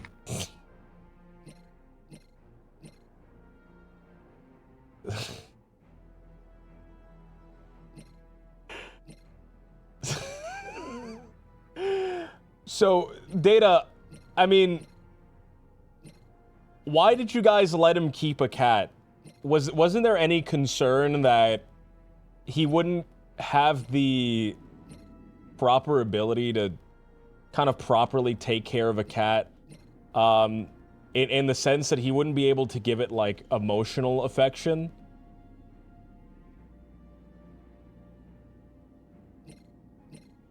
Well, no. There was no concern about that at all? Basically, you're on dipshit for thinking so. Construction in progress. Okay, wow. Basically, you're all fucking stupid. Okay, well, I'm sorry I even brought it up. Moving on. Sorry. I've just had too much coffee this morning. I get really excited and want to fight. I need to go to my holodeck program where I'm Sherlock Holmes. Is there anything that the holodeck can't replicate? Can't do? Because it just seems, the holodeck just seems like such a... Oh, you know. Well, here's the you thing. know. No, here's the thing. Here's the thing. I don't think that's quite true. Because doesn't you know. Isn't like Barclay like addicted to that sort of stuff? Isn't that like the whole premise of the episode? Is And that of course, hologram can replicate question. What? They have yet to design a holodeck program that can, well, replicate cocaine.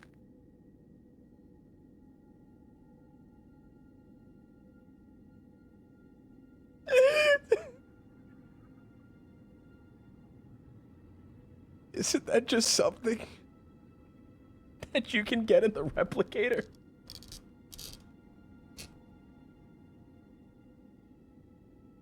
Replicators cannot produce cocaine. It's one of the few substances you can't replicate, So it's that, and it's which and is it's why it's so platinum. goddamn valuable in the future.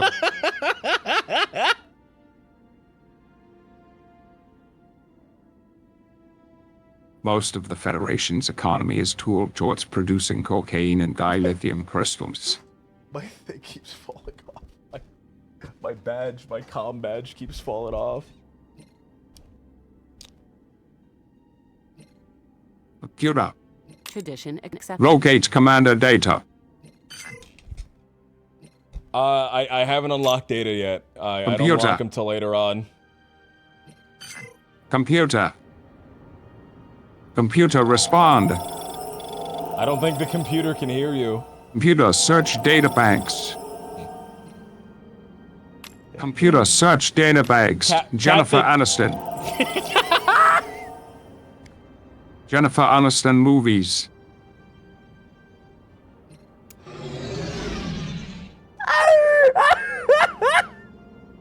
Computer, search data banks. Barbie torrent, Blu-ray disc. We have surveyed a new star system. Computer, Research modeled.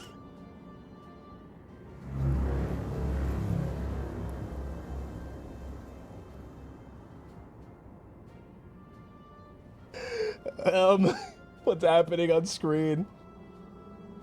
Clones ahoy! After launching a Computer, lengthy... designate all power to seeding. Incoming transmission.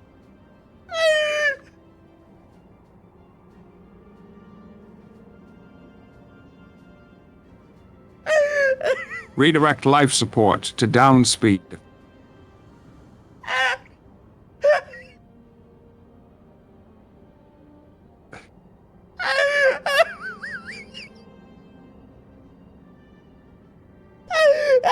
Computer.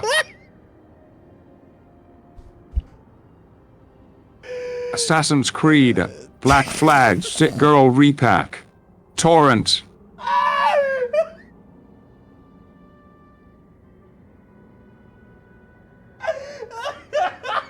Computer, Torrent, Assassin's Creed, Black Flag, Fit Girl Repack, Mdage.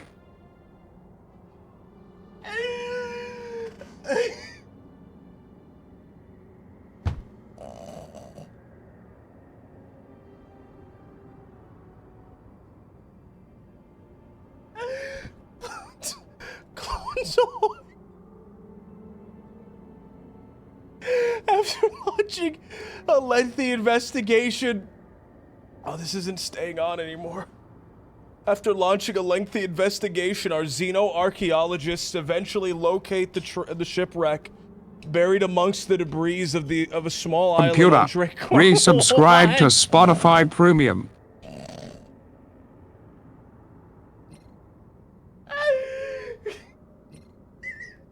I need to check my daily mix.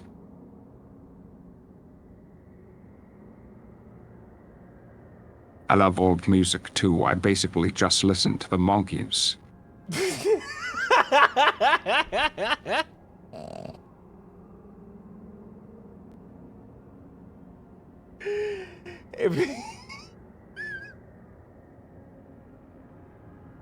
Personal law. Today, I torrented Assassin's Creed Black Flag and the Barbie movie in Blu-ray quality. I've received a warning from the Vulcan Empire that I'm violating copyright law. Hold on, I didn't click on the prompt! I didn't click on the fucking prompt!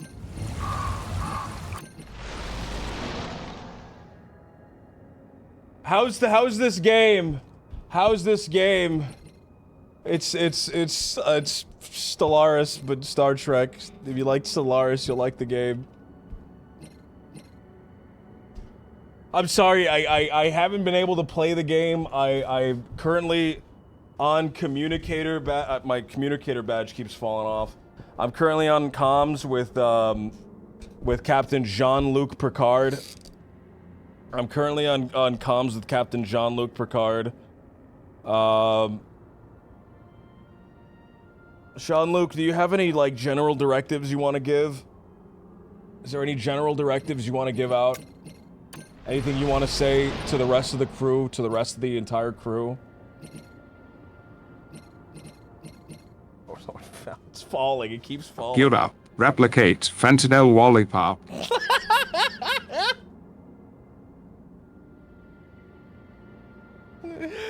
I don't think we can keep it on anymore. I think the Star Trek match has reached the end. Oh man. How do I build stuff? There was this time on Riser. Riker and I were doing Molly.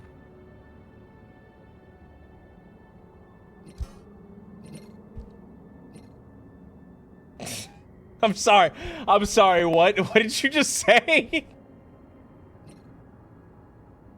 Riker and I were doing ecstasy. We were on the beach, and we were just chilling and hanging out, and suddenly it started raining. Turns out, Worf had become a terrorist. Because he saw people fucking too much. And it drove him insane.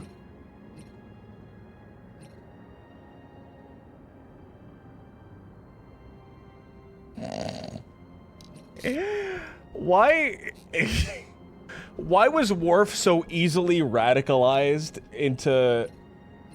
Well, I can't say the term, right? I can't say the term. It's a TOS term on Twitch. But why was he so, like, quickly radicalized against women during that episode? I thought that was a very strange thing for them to do with Worf.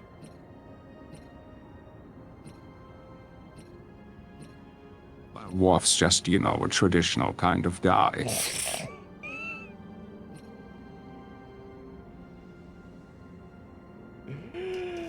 So anyway, what's going on, Darth? How's it going, Darth?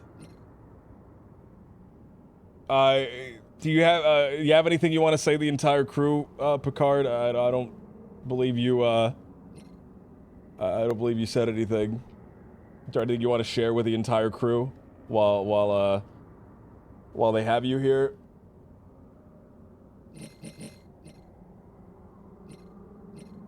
I hope. Oh, you need to remember that being a Starfleet officer is about having fun and being yourself.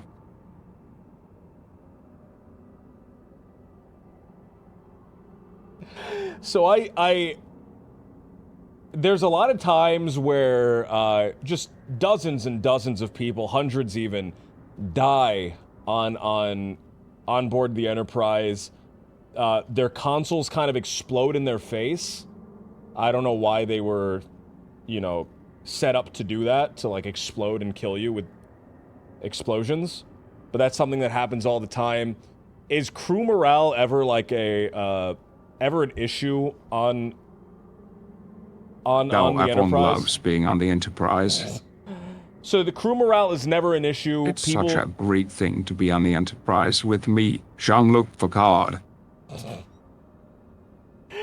I don't know. I just feel like sometimes, you know. Basically, they get one look at me and they're like, yes. All right. Well, let's say this. I What about am the best ship in Starfleet? Engage. What about the time you were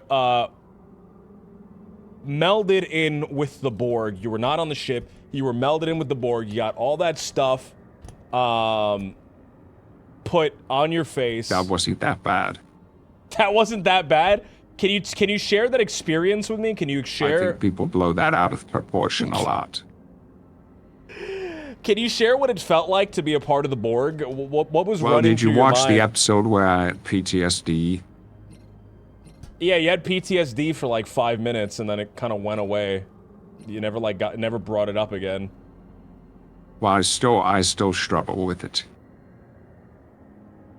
Have you The developed things I any do coping that day. mechanisms? Do you have any like habits that you picked up because of the Borg integration that you just don't? Well, every month I go out to Yellowstone when I'm back on Earth, and I take about 4 cycloblin mushrooms. And it's usually me and Riker doing this. And we just look up at the stars and think, damn. And I find that helps a lot. Have you ever, after that incident, was there ever kind of like a change in your attitude and your demeanor towards technology? Did you ever kind of grow a distrust towards technology, or did you ever kind of grow like a forbidden fascination with it? Did you ever find yourself kind of up in the middle of the night, Well, I 2 certainly a.m.? no longer wanted to replace my skeleton with adamantium. But previously, I'd always planned to replace my skeleton with adamantium. But after I became the Borg, I no longer wanted to. Do you ever find yourself kind of awake in the middle of the night, 2 a.m. in the morning, looking just kind of in a mirror, in a shattered mirror, just kind of taping electronics, gluing electronics to your face and your body? You ever kind of have like, you ever have these moments where you're just like back in the Borg and you're just like trying to like reintegrate yourself? No, that sounds weird. All right. I mostly do normal things. Can you tell me some of the normal things that you do, that you engage in? Some of the normal hobbies and normal day-to-day tasks when you're not on the Enterprise? Well, when I walk around Paris, France, I'm basically drowning in it. So I've kind of made a game of it for myself. Oh, man. All right.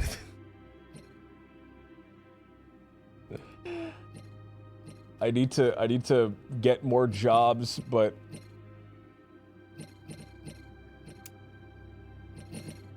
I don't know what to build. We need to prepare for the Dominion invasion.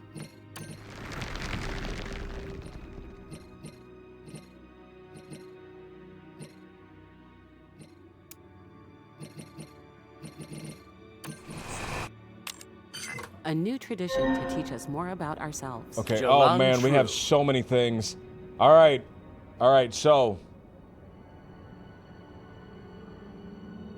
the Romulan Empire. The Romulan Empire has just offered mutual embassies. The Romulan Empire, of course, iconically untrustworthy. Iconically, That's a lie. That's a lie. Excuse me. Can you set the record straight right here, right now, Captain? Can you set the record straight? On the Romulan Romulans. people? You can't trust the Romulans. You can never trust a Romulan. You can never trust a Never Romulan? trust a Romulan. Do you have any experiences? Do you have any, Shit, my coke deal was outside. You have what? Do you have any stories? Any like Romulan stories? You ever like meet a Romulan? Yes, I once met a Romulan that looked like Tasha Yar. Completely unrelated. Apparently. But then later we found out she was actually Tasha Yar's child. Then Romulus blew up. Did you know that Romulus has a twin planet called Remus? And there's a race of people, they keep as slaves there. And Really? used to mine all Remus. Like they've hollowed out Remus. Yeah, it just never comes up in any of the shows. That's It's awful. one of those things we got into in the movies where I had creative control. Is there any? It's Are there kind any of like a huge aspect of their society and identity that's never really expressed or even known about. Condition accepted. Are there any? Is there anything? Basically, we want to have a planet of vampires, and then the Romulans were trying to kill the vampires or something. But then my clone became Vampire Jesus, and he blew up the planet. He blew up Romulus. Is that real? Construction finished on schedule. Yes, that was in the Star Trek movie where Data We died. have surveyed a new star system. Oh, wait, I haven't seen the movies yet. Wait, hold on. I haven't seen the movies. The Data dies? Yes, Data, my robot butler Dinga dies. How does he die? What happened? And to make sure you know, it's a clone of me. We made the guy bald, even though he's young. What happened? Why did Data So he die? looks more like Picard. Right, he just gets blown up or some shit.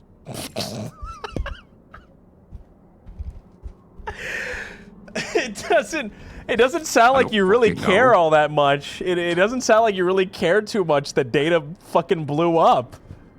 You just kind of said that very nonchalantly. Well, it's really all a blur after we beat the Dominion.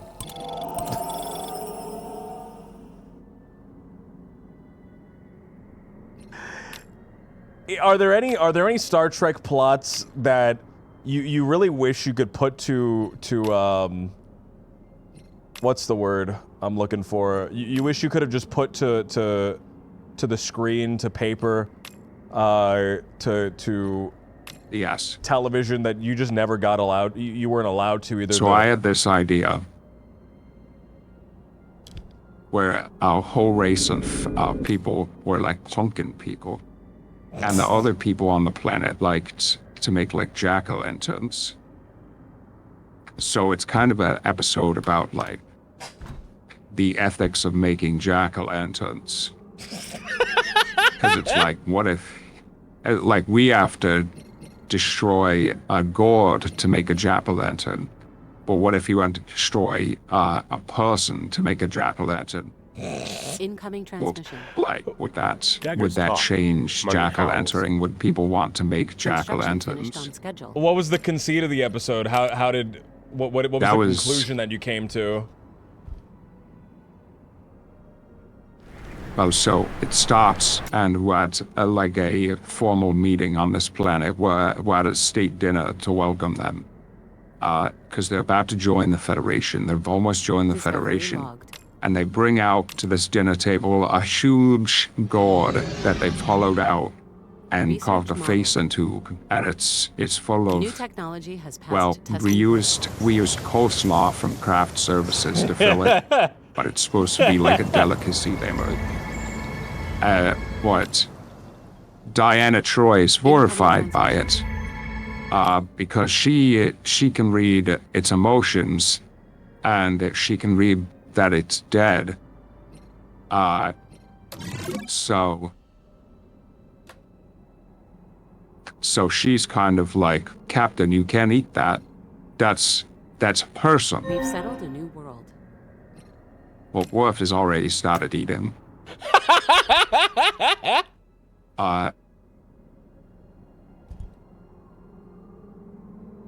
So then the commercial break kicks in, and then we come back. And the B plot for that episode is Data and Geordi have to find a mouse that has escaped an engineering. And become irradiated and gain strange powers. And he establishes a telepathic link with Geordi. And they had learned to kind of understand each other and treat each other as equals. And so the second act is kind of like that. And then in the third act, I charge into the room where the president of this civilization is. And I tell him, this is outrageous. You can't be turning people into jack-o'-lanterns. What? Then he says, no, they'd love to be jack-o'-lanterns. Their entire culture is about becoming jack-o'-lanterns. And then I meet the president of the jack-o'-lantern people, and their religion is basically that they all love to become jack-o'-lanterns because that's the only way to get into heaven. But then, as I'm leaving the meeting, I'm grabbed by a bunch of basically scarecrows with guns, and they're like an underground movement of the jack-o'-lantern people, and they don't believe in jack-o'-lantern heaven, and they're trying to change things, but they're very unpopular with the jack-o'-lanterns. Like if they went public, the jack-o'-lantern people would still choose to be jack-o'-lanterns. So we kind of have to, it's like, do we leave these people on this planet where they will face persecution because they don't want to become jack-o'-lanterns? Or do we take the pumpkin people back to the Federation, but that would ruin this planet joining the Federation. They wouldn't join the planet. They wouldn't join the Federation anymore. But then I say, well, we can't have murderers in the Federation. And I kind of have a love plot, which one of the rebels... One of the jack-o'-lanterns? And I fall in love with a pumpkin woman. Yes, one of the pumpkin women. And we have, you know, there's a scene. And then I basically told the president, we are not gonna have your jack-o'-lanterns in the Federation. You cannot join the Federation. And then he says, no, but we needed to join the Federation because there's going to be a humanitarian crisis. We're out of food. And then we come to a compromise where they start to eat the jack-o'-lantern people instead of just hollowing them out and carving them into jack-o'-lanterns. Money howls. What the fuck? The network said no to that one. Paramount did not like my spec script. Incoming transmission. Daggers talk. Money howls. What's a share warp? We can now reach Rick further Berman into tried to the strangle me in a areas of parking the lot after I pitched that episode.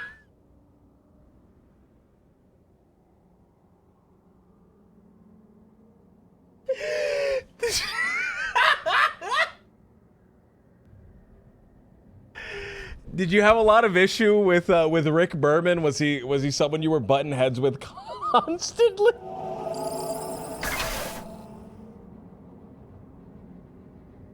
Was he someone that you were just constantly at No, odds I with? actually liked Rick Berman. I see. You know, I actually We just argued frequently over my spec scripts. You know, I actually... I brought one in every week, hoping that we could shoot that episode instead of the one we had planned for. But apparently that would put a lot of pressure on the production team. We actually did do it once. We actually did manage to do one of my scripts. Which script was that? The ones I brought in. That was the one where Crusher has sex with a ghost in a candle. What? That happened? Yes, the episode where Crusher has... Yes, I wrote that episode. The one where Crusher has sex with a ghost and a candle. What? Can somebody that's a big Star Trek fan confirm that? Yes, Can anybody... That actually happened? What episode? Who are you talking to? I just have one of my friends here with me. Oh, okay. You know, Sir Patrick Stewart, I actually consider myself kind of sort of like a writer. You know, I actually consider myself sort of like a writer. I've been writing scripts for a long time. You know, I just finished a script that I penned for kind of like a whole Jigsaw universe, kind of like a multiverse Jigsaw kind of extended series. Pitched that. We're still waiting to hear back from it. We're still waiting to see if that goes through. But, you know, I do have a website. It's www.gibbonscreenplays.squarespace.com. And you can look at like all my screenplays there. Well, I've seen this website. Me and Riker frequently visit it, and we laugh at the scripts. You must be thinking of a different site.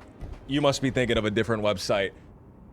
I wanted to actually pitch one of the ideas that I had in my mind. You had the idea where the whole crew got, where their arms were stretched out by a warp effect. I did have that idea. So they had to figure out a different way to get around the ship. How would we even do that? You would fucking... You'd have all the engineering crew install bars on the top of the fucking ceiling, and you'd brachiate around. That's the... If you read the whole script, you would have known that. That's how the episode... That's like the act 2 of the episode. To be honest, I only got to the sting where Molly O'Brien walks into the O'Brien family room and has extra long arms. And the chief kind of freaks out. All right, look, I thought it was a good idea to bring Barclay back for that episode. Love Barclay. I'm a big Barclay fan. I thought he was a bit of a self-insert. You know what? I see so much of myself in Barclay as someone that has struggled with kind of an addiction to hentai puzzle games on Steam. I really kind of saw myself in Barclay, and I just really I just love that character so much. I love that character so much. All right, so you have actually seen some of the stuff I've been working on. I'm really surprised. I'm very grateful. If you have any notes you want to give me, I'd love to hear that after. But I do have a new script, brand new script. Stop writing if I wait. All right, but you haven't heard my brand new script. All right, so I have a brand new script. All right, now check this out. What's your brand new script? All right, check this out. Check this out. It's kind of like a crossover. It's kind of like a crossover kind of thing. All right, so, the Star Trek, my mic just fell off the stand. My mic just fell off the stand. Hold on. So, the Star Trek crew, right, is flying around, and all of a sudden, they get a distress signal. All right? They get a distress signal, and they go, all right, we have to go investigate. We have to investigate what this distress signal is. So they fly towards it, and you see there's a ship. There's a ship there, and the ship is actually like lost in space. It's like drifting through space. And you open up the hailing frequencies, and you pull up on the big screen, and you're like, "Hello, we got your distress signal."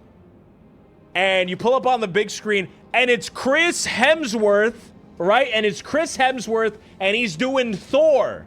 And if you've seen the Marvel movies, Remember you that know episode that... where Charlie becomes a ghost? Hold on, let me finish.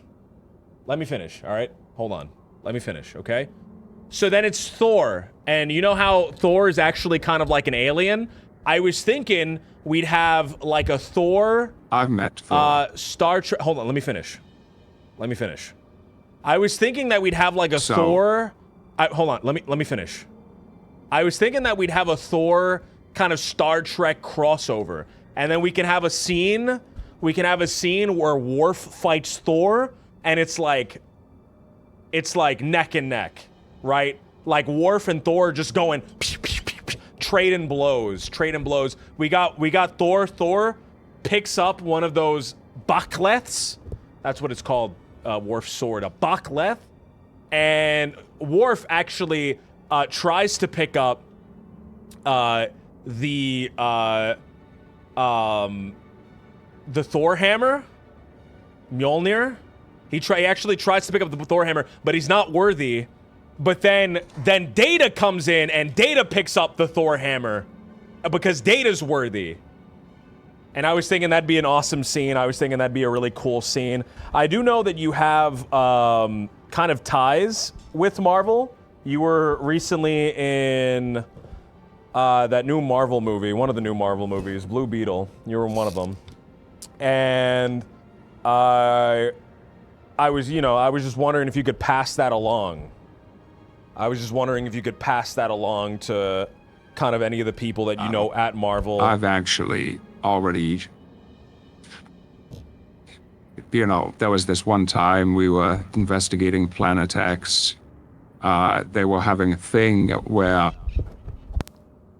people on the planet were mutating, and they were oppressing the mutants with their powers. The normal people were oppressing the mutants. And then Storm and Wolverine and I think it was just Storm and Wolverine. They saw through a wormhole into our universe, and I got together with Storm. Is really the most important part in this story. But Wolverine actually saved the mutants on that planet along with Data. I don't know. I think that's a completely different kind of. I think that's a completely different story. You can read that. You can read about that in Star Trek: The Next Generation, Planet X, by Michael Jan Friedman. Came out in 1998. I just think that that's a completely different story. I mean, 265 pages. The X-Men are set in a completely different universe as the MCU. No, the X-Men and Thor are the same. The X-Men and Thor are not the same. I was in one of the Marvel movies. Yes, but you were in an alternate universe. You were in an alternate universe where X-Men existed. Yes, but then I was off. No, but that's X-Men... where they crossed over from. No, but X-Men is they not... They have Thor there. Well, you don't actually see Thor if Thor is in the other universe. Thor could be, not be a thing. My idea is completely different. I feel like right now you're trying to tear down my idea and say that it's already been done, but it hasn't been done. Is just kind of, at the end of the day, just kind of the truth. It just hasn't been done yet. You know, I always thought myself and Professor X looked very similar.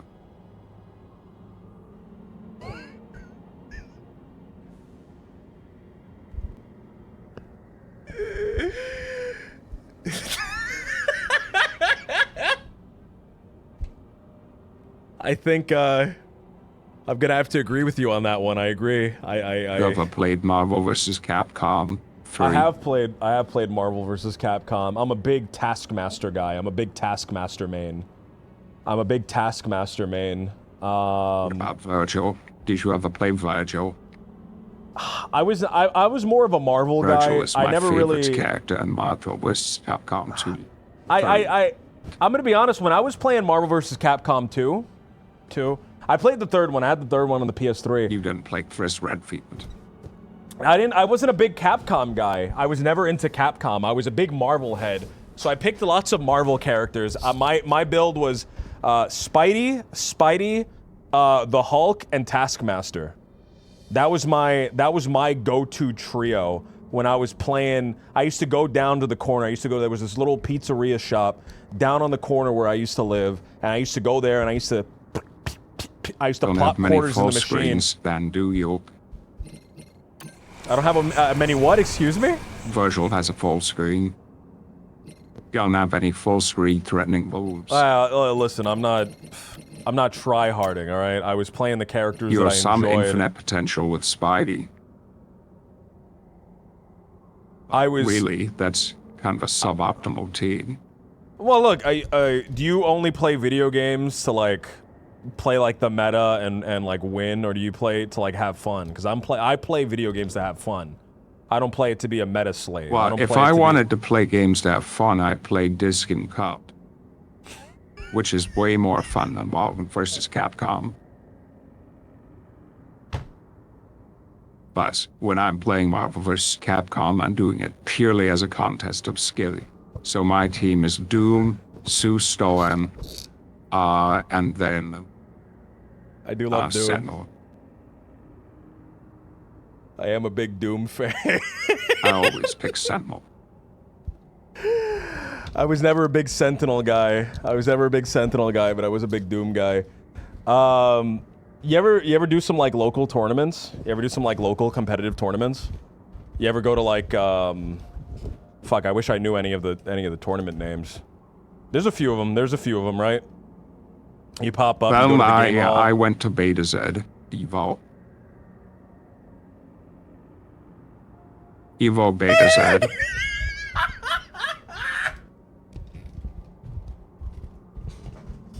I didn't get out of pools though.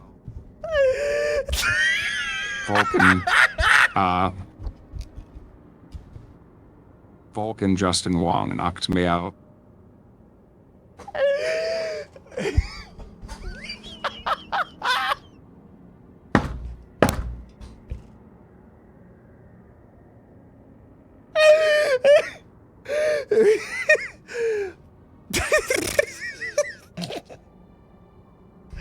Well, I haven't been playing the game at all. I've been paused on this screen for like 30 minutes.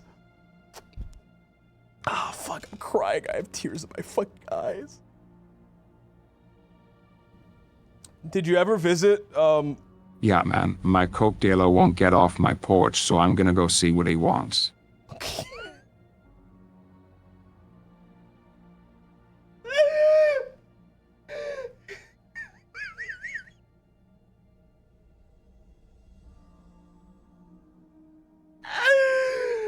So he's gone, right?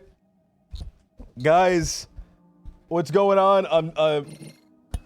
I apologize. I haven't been reading the chat too much. I've been sucked into this conversation with Mr. Jean-Luc Picard, Sir Patrick Stewart, Professor X, and I've been completely enthralled, man. I've been completely enthralled in the conversation. But what's going on, everybody? What's going on? How's it going, everyone? Darth, what's going on? Into the West, what's going on? Brian Touch, what's going on, Brian Touch? It's good to see you, man. It's good to see you here, first time chatter. What's going on, Lord Slick? Fuck Disc into Cone. I wish there was like a, I wish there was a version of Disc and a Cone I can play. I'm gonna see if I can pirate the game later. I'm gonna see if I can torrent the game later. Disc and a Cone. Thing is falling apart here. Does anyone know a good torrent for Disc and a Cone? Is there a Fit Girl repack for Disc and a Cone?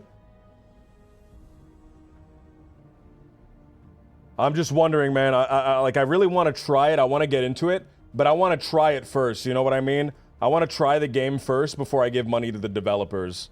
Because if it's like buggy, I don't want to. You know, I don't want to support that.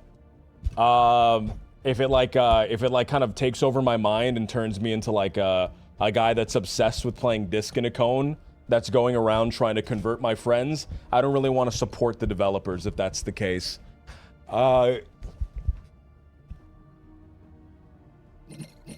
But I want to give it a shot, and if it's you know, if it's fun, I'll definitely throw a couple dollars their way.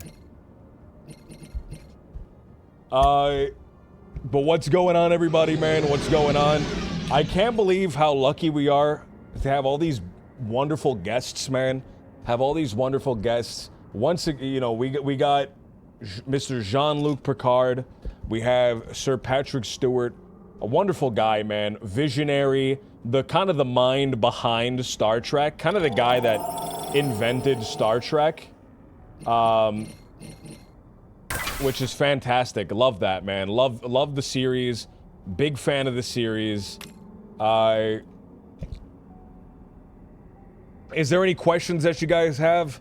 Once he comes back, is there any questions you guys want me to bring up? You want me to ask him? Anything that that you think would be a great idea to say to him, to bring up to him? Let me know, man. Let me know. We have been playing Star Trek Infinite. I have no idea what's been going on in this game. It's just like Stellaris, so I've just been kind of autopilot playing it because I've put a lot of hours in Stellaris. The only thing that I've taken away from the game is that the voice acting for the Klingons is atrocious. Daggers talk. Money howls. The only thing I've gotten from the game so far is that the Klingon dialogue... Money howls. It's really bad. Oh, man.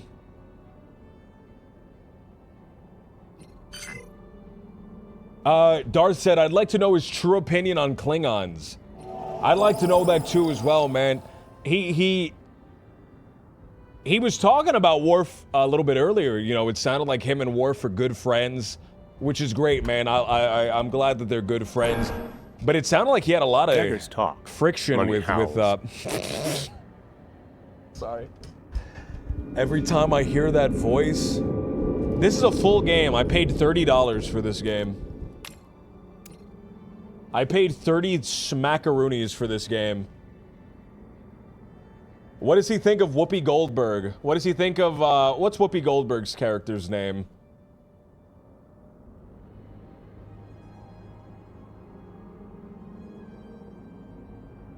The voice, Nietzsche said, the voice is so fucked.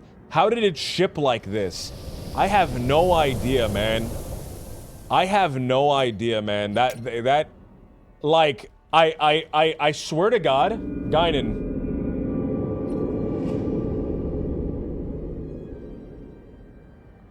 I swear to God, I almost returned the game. I launched it. I played like 10 minutes of it. I played through the tutorial just to see if there were any, what's the word? Just to see if there were any new mechanics that I wasn't familiar with on Stellaris. I swear to God, I clicked on the Klingon Empire. I heard... Daggers talk. Money howls.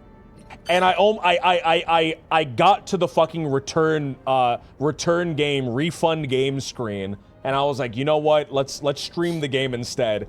I was so close, man. I was so close, because that...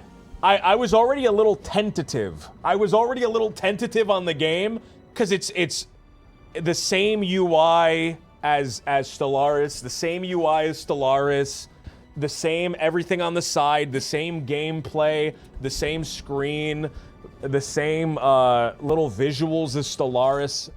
I was so like close to returning the game already. I heard that. Beggars talk, money howls.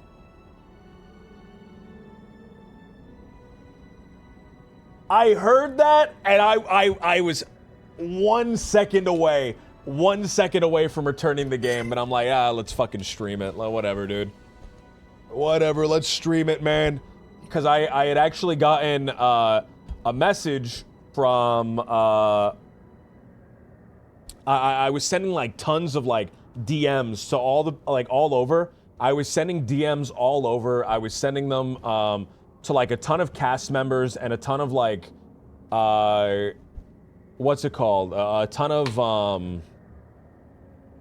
fuck, I can't think of the name. A ton of the people that worked on the show, and I was absolutely blown away. I was about to return the game, but then I got contacted by Sir Patrick Stewart, and I'm like, you know what? I have to stream this game. I have to stream this game. I have to stream this game. Because I have to get Sir Patrick Stewart on the horn. I gotta get him right here. Everyone needs to talk to him, man. And I'm just humbled, dude. A new star system. I'm just humbled. He's such a great guy. He's such a fun guy.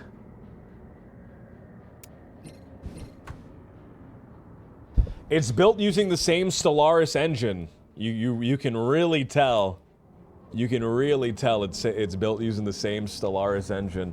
I'm hoping that as the game continues, as the game flourishes, as they start dropping tons of DLCs for it, the game will eventually reach a state that's like different enough from Stellaris. I don't think it will ever be completely right. I don't think it'll ever be completely separated from Stellaris. There's just so much of Stellaris in the game. But I'm hoping as Hey, yo, DLC man, what up? What's going on, man? What's going on? You took care of the thing with your coke dealer? Yeah. It turns out it was, just one of those power wraith cultists. He tried to stab me. I do Aikido, so I hit him with that two-fisted punch. Two-fisted overhead punch. Ben Cisco does not have shit on me. See, he got stabbed by the Paw Wraith cultist.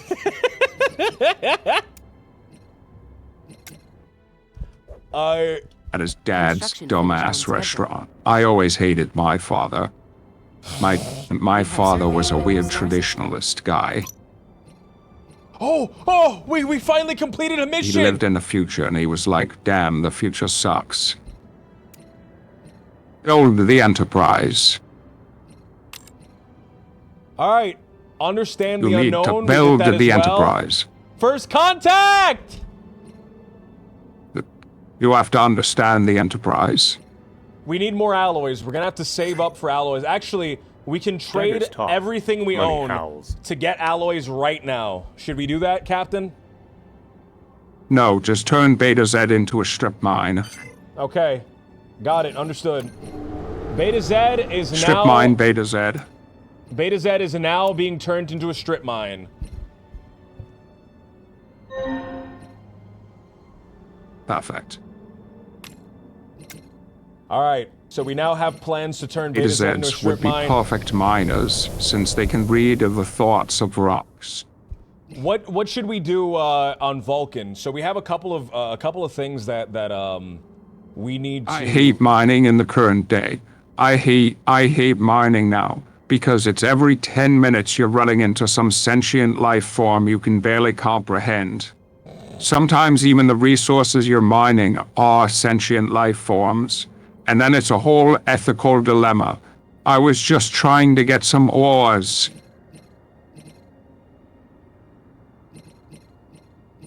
Sometimes your mining equipment turns into sentient beings. Do you remember that one?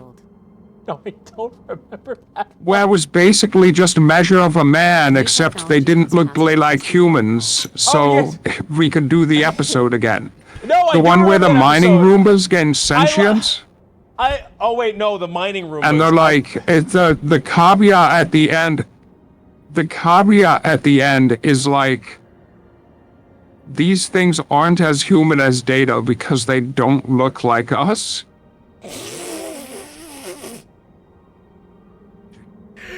I don't believe that. That's not how the episode ends. Stop. That's not how the episode ends. They just go back to being miners. You never see one again. They certainly aren't Federation citizens. I know Star Trek Lower Trek is not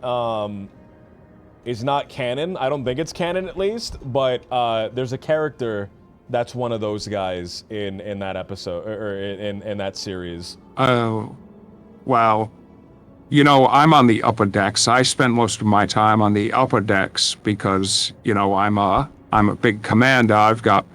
I'm a captain. I've got 4 pips on my collar.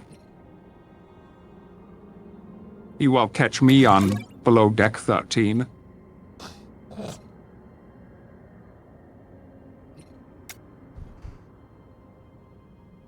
I don't think we need those guys on the lower decks. In the movies, it's always just me and my friends on the bridge of the Enterprise E.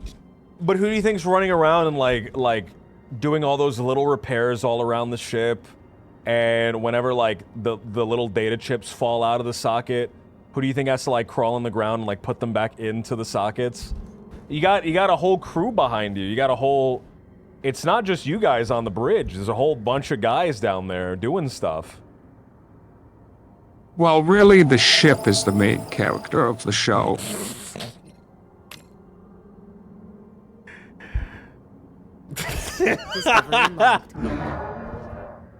Do you think? And like the crew is like the blood of the ship. What are you in the ship? What do you represent in the ship? Oh, I'm like the brain. I'm kind of the strategic guy. I'm the ideas mind. I'm like the frontal cortex. I'm left-brained. I'm a logical mover. Teach us more about ourselves. Oh, what's happening? I knew Spock's dad.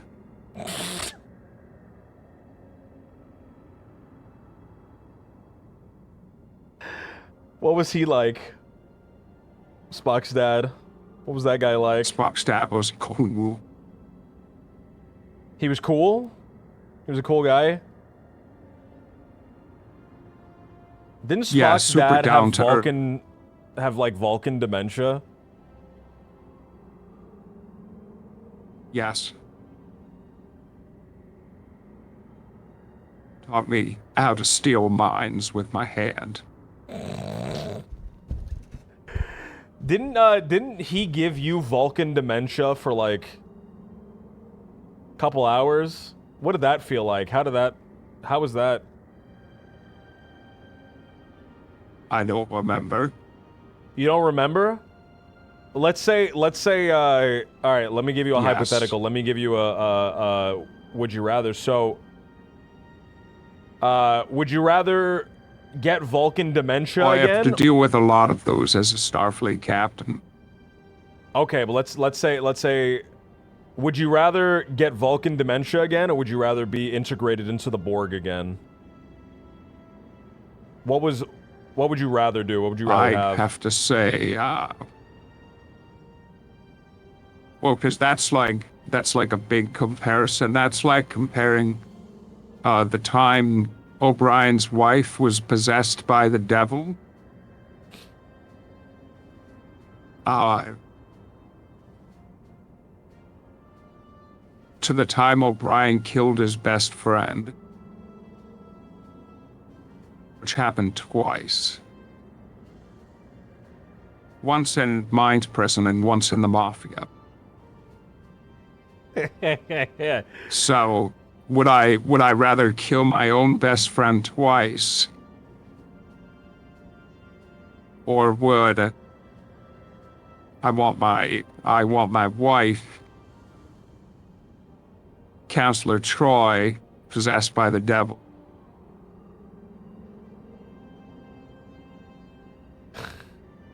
I guess I would say I'd kill my best friend twice.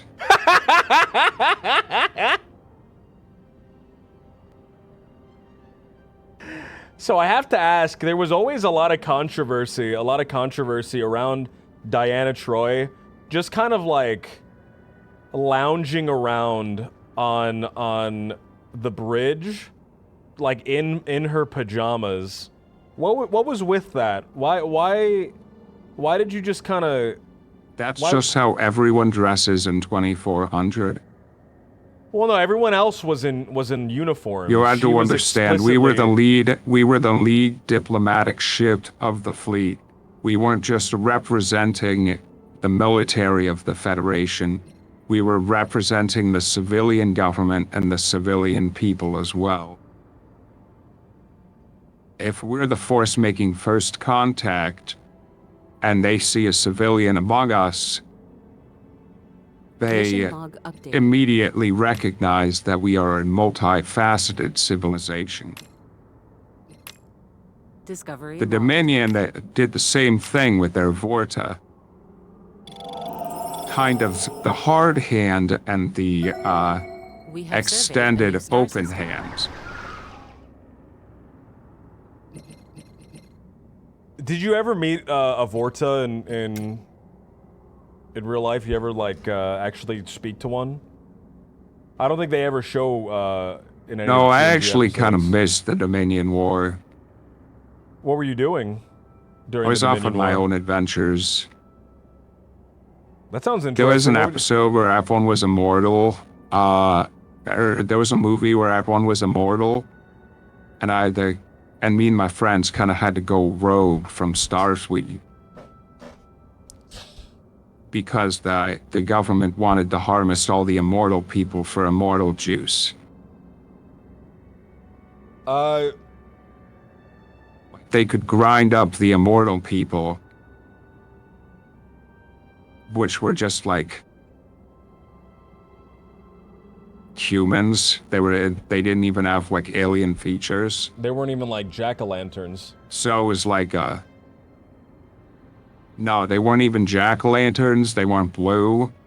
They were just humans who were immortal.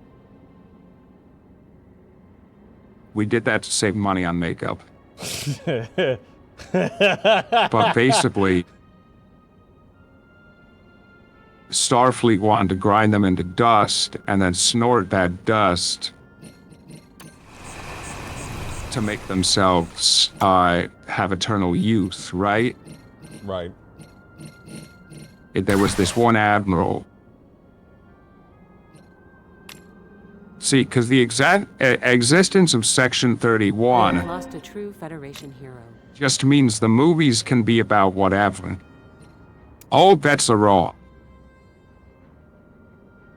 There's an admiral in the Federation who just wants to commit a genocide because the people make a very good, like, medicine. Sure. What motivates him to do it? Oh, he was in the Dominion War.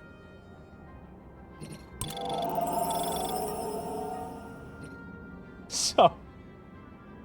And so he joins forces with Dracula, who is the exiled son of the immortal people. And is immortal, but he doesn't have enough immortal juice yet left. So he's kind of a Dracula. Federation News Bulletin. And so he hates the immortal people. Because they think he's whack. Is that real? Is that a real And so premise of the movie? she comes back with the Admiral, and then we're like fighting Starfleet guys. But it's mostly just drawings. we like shoot in the air at some stuff, and there's this one shot, We have or there's surveyed this a new one star part where a system. bunch of stunt doubles get blown off a bridge. We have surveyed a new star system. And it's like, damn. But then, you know, that was one of my proudest days. I went onto a spaceship and did a whole star, like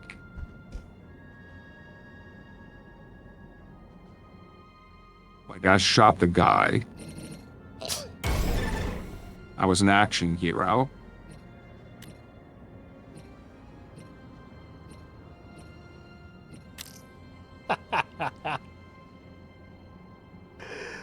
Oh man. So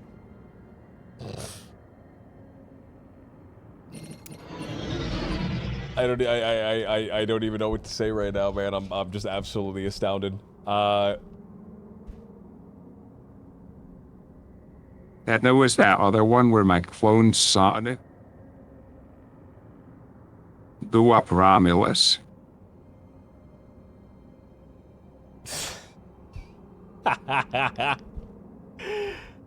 These don't sound real. These don't sound like real premises for things. I haven't seen these, but they just don't sound real. These actually happen? These are all real premises? Oh, there's the one where the second version of the True. Defiant gets destroyed by the Born Queen. Our union greets you. What? What? I need to watch the movies, man. I need to watch the movies. I haven't seen the movies at all. Fuck the Defiant. The Defiant just dies. So you got a spin-off series, Star Trek Picard, where you come back better than ever, in better shape than I think you've ever been in your entire life. Yeah, I got to direct that one. That one was all me. Yeah, I love being a showrunner on my own show. What's the benefit? Why do you love that so much? Well, I don't have to I'm not usually wrong. I'm usually right. Right? Right. And so I can express that as the showrunner through the character.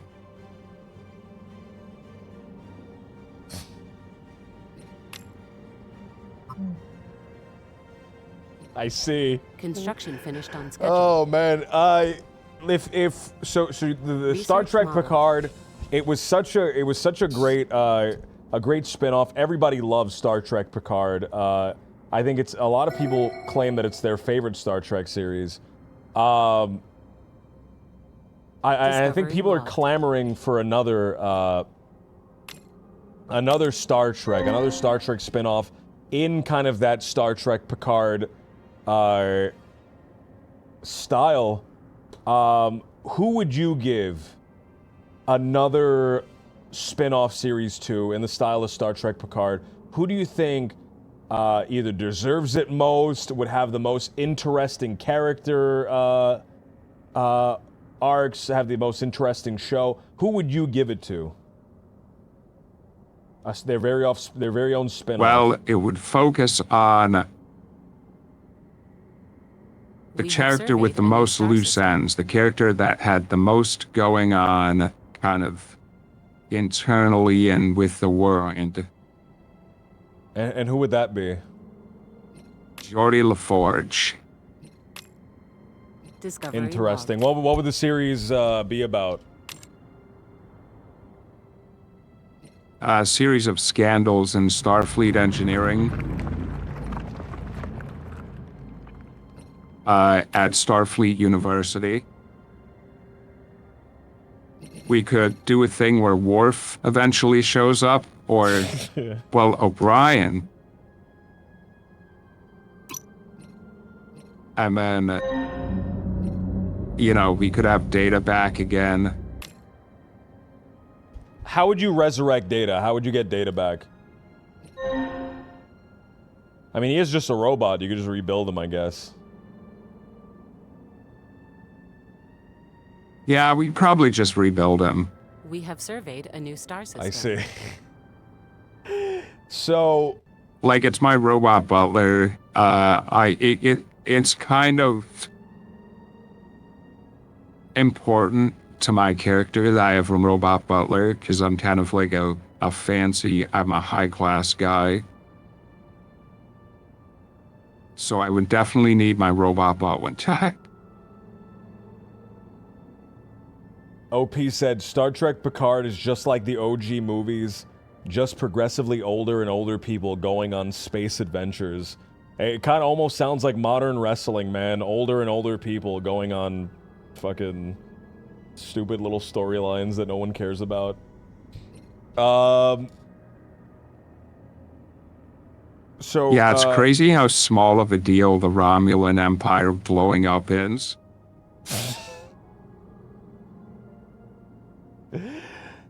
So, let's say right now, studio executives, they said, all right. Remember the one where I met Captain Kirk? I don't actually. And he fell off a bridge and I buried him in the rock. I don't believe that. That didn't happen. I don't believe that. I haven't seen that. Yeah, he fell off a bridge and he got buried in rocks. I was the only one there because we were on a planet outside of time. It happened? Okay. You were on a planet That's how it outside happened. of I time. never told anyone.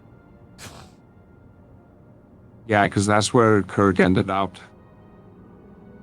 Holy shit. You have to understand, in our culture, that's like meeting John Wayne, who has secretly been a wife on an immaculate Old West ranch in a previously undiscovered island in the Pacific that is somehow an endless frontier. But he was on this mystical planet outside of time. Research modeled. We New filmed it all in technology has passed Yellowstone, testing protocols. and, well, a lot of it outside of LA.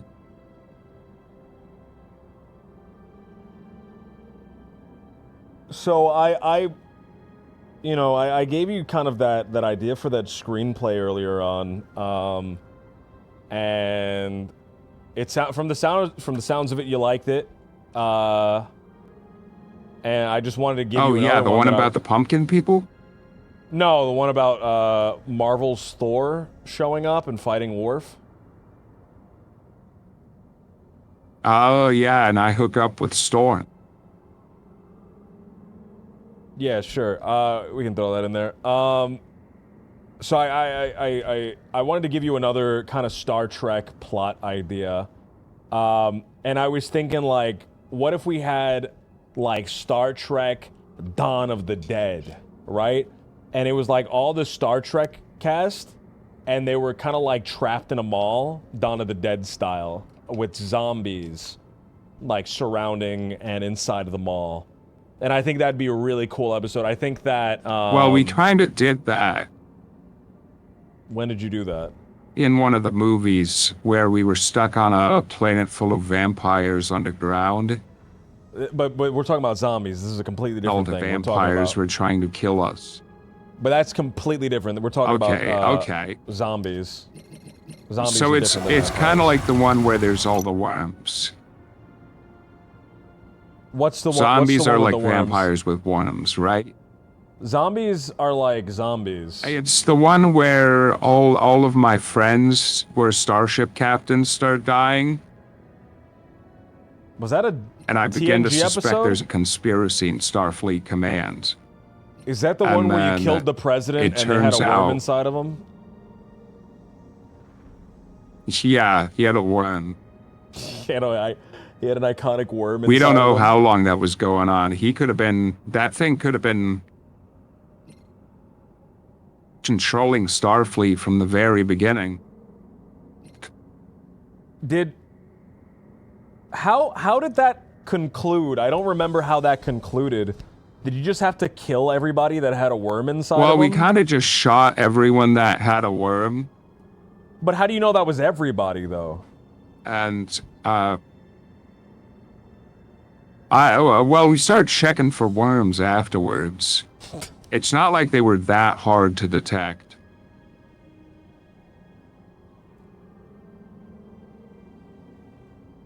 What would you They do if were you had a like- worm inside of you? Huge worms. We've got a whole race in Starfleet area in the Federation that have worms inside of them. Oh, you're right. I have a great respect for those people. The iconic trill. The iconic trill. It's in their The culture. worm that lives inside you forever. In their culture, it's a big honor to get the worm. Would you get a worm? Would you get one of their worms put inside of you? Yeah. If they like offered it to you, they said, "Hey, you can have a worm." Hey, dude, you can have a worm. Well, it would need to be alright. the best one. It was like a middling one. I'd only take the best one. You would only take the best one? Yeah. I mean, I was friends with the best Vulcan, Sarek. I was friends with the best Klingon of Worf.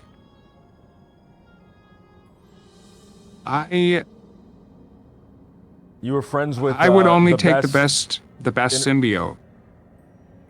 You were friends with the best interdimensional The best half kind of Betazoid. being, Guinan. Can you tell me about Guinan? Yeah, What was your relationship with him Guinan? too.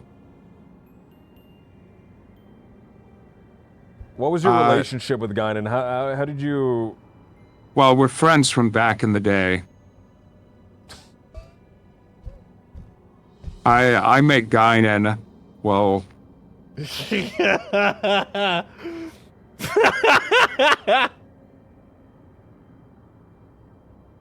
Go ahead, I'm sorry.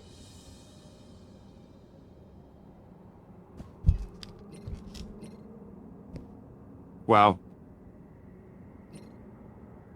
This was back... in...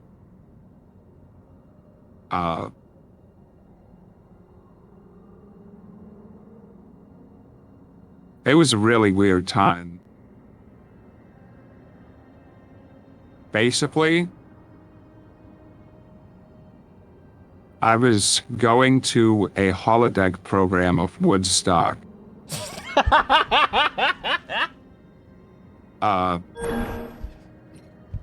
But like, halfway through, Daggers like, talk. Money. like a horrific fire starts, and you have to, like, escape and try and survive. And I was playing that program about every day, just for hours. I was using all my holodeck credits at Starfleet University to do that. Federation News Bulletin. Federation hero. And... well, Guinan walked in on me doing that. Tradition accepted. And I was just surrounded by burning Vippies, covered in blood, just extremely high. And I made her promise not to tell anyone at the university what I was doing.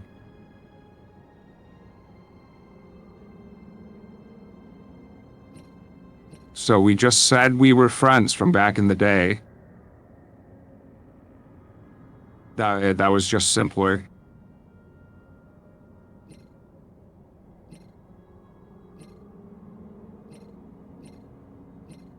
So you guys have had a lot of stuff together. There always seemed to be maybe a little bit more to your relationship with Guinan.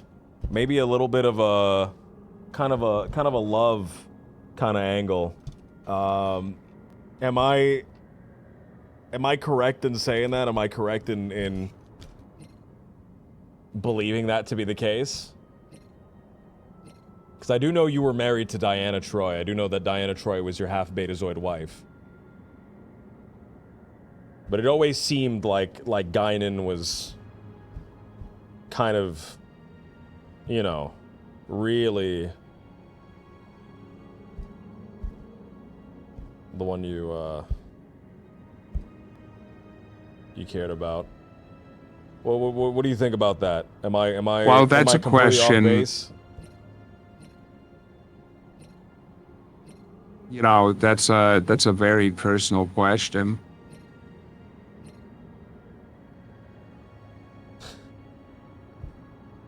You know, I would say we've always been friends, always had a connection. But you know, if you're trying to imply I've been unfaithful to my half-Beta-Z wife, Diana Troy, No, I'm not saying. Look, I'm not accusing you of just anything. simply not true. I am not accusing you of anything. I'm not saying that you have been unfaithful. Like, it was I'm not very saying- obvious that Diana Troy and I always had this chemistry. We were always just so into each other.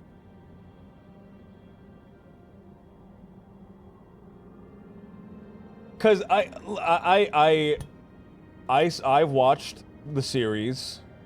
I've watched people on YouTube talk about the series, and it always seemed like Diana Troy kind of gravitated a lot towards Riker at one point, and then towards Worf a little bit towards the end of the series. And I was just wondering, maybe you had kind of an arrangement there. Maybe there was kind of an arrangement going on behind You know, the scenes. I was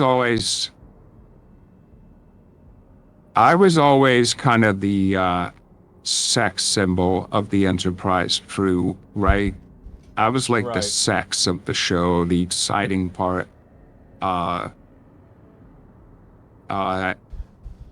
So I think a lot of people on the crew really had this jealousy of me that kind of turned into an affection as we all became friends.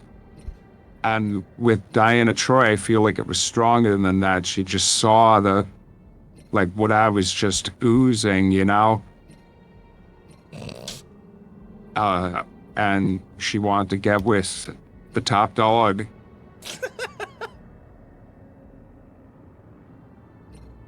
Oh, man. Absolutely fascinating, Mr. Picard. Thank you.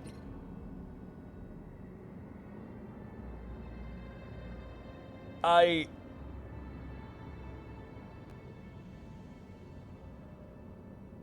have to ask.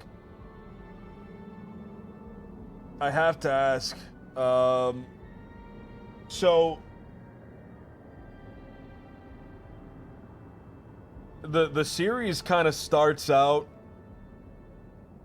and I probably shouldn't ask that. That wouldn't be appropriate.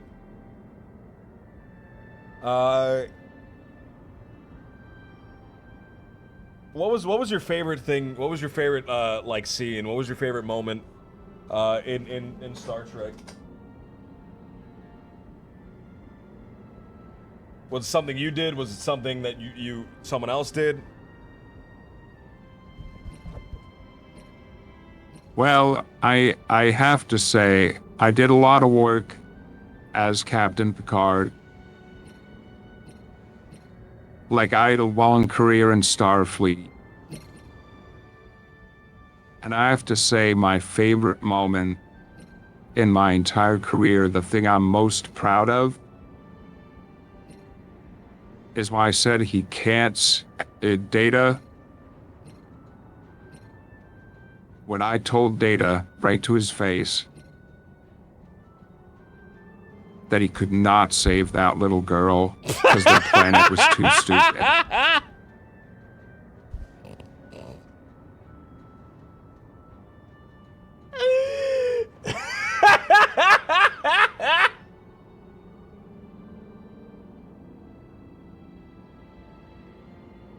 Is there, fuck Christ. Is there, I'm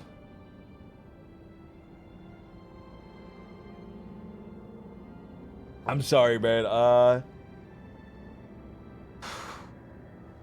So I think that's something that, a lot of the fans talk about. Liked working with that Vulcan who thought I was God.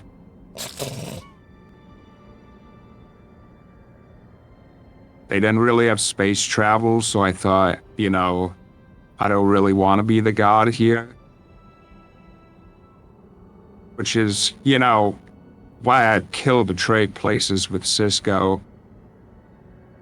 Because, like, the people he became god of were, like, organized, fervently religious, like, ready to rebuild their planet in a new image. Like, he really came along at the perfect time to be, like, to really just go nuts with it, you know? He really could have been a god king. But instead, he's still trapped in that damn wormhole. That damn wormhole. I really thought by now we'd be a lot further in the game. I thought I'd at least have the Enterprise unlocked. I know I have been paused for the last, like, 2 hours, man. But, I really did think I was gonna have way more... Speed. Well, you know, I have to go talk This is to a watershed moment for the Federation. My wife, so I think I'll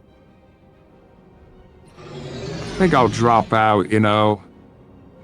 Alright, I understandable, Maybe you man. can make some progress and I'll call again when the Enterprise is done. I think we're dropping out. We'll end here, man. I do have to thank you so much, Mr. Jean-Luc Picard, Sir Patrick Stewart.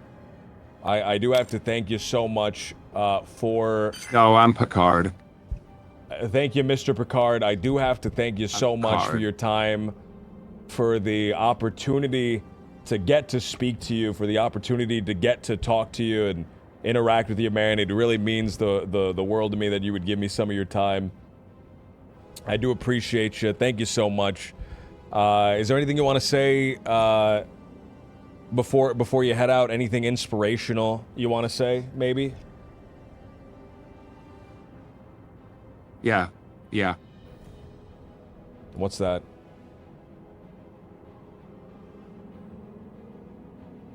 Well, I just want to say, never get a pack-led coke dealer. Come around, and he'll be asking you for shit from your house. And you didn't even want to buy today. And he's just gonna stand on your porch till you answer the door.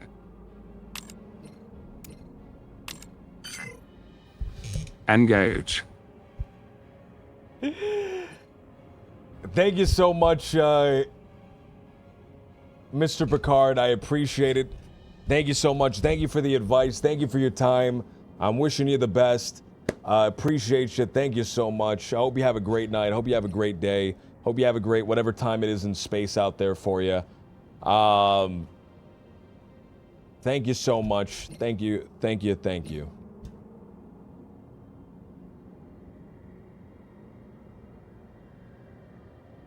So, Please don't call this number again. I'll keep that in mind. Thank you, everybody. Bootleg Red, thank you so much. Brett Day, thank you so much. Rev Deuce, thank you so much for the follow and the raid, man.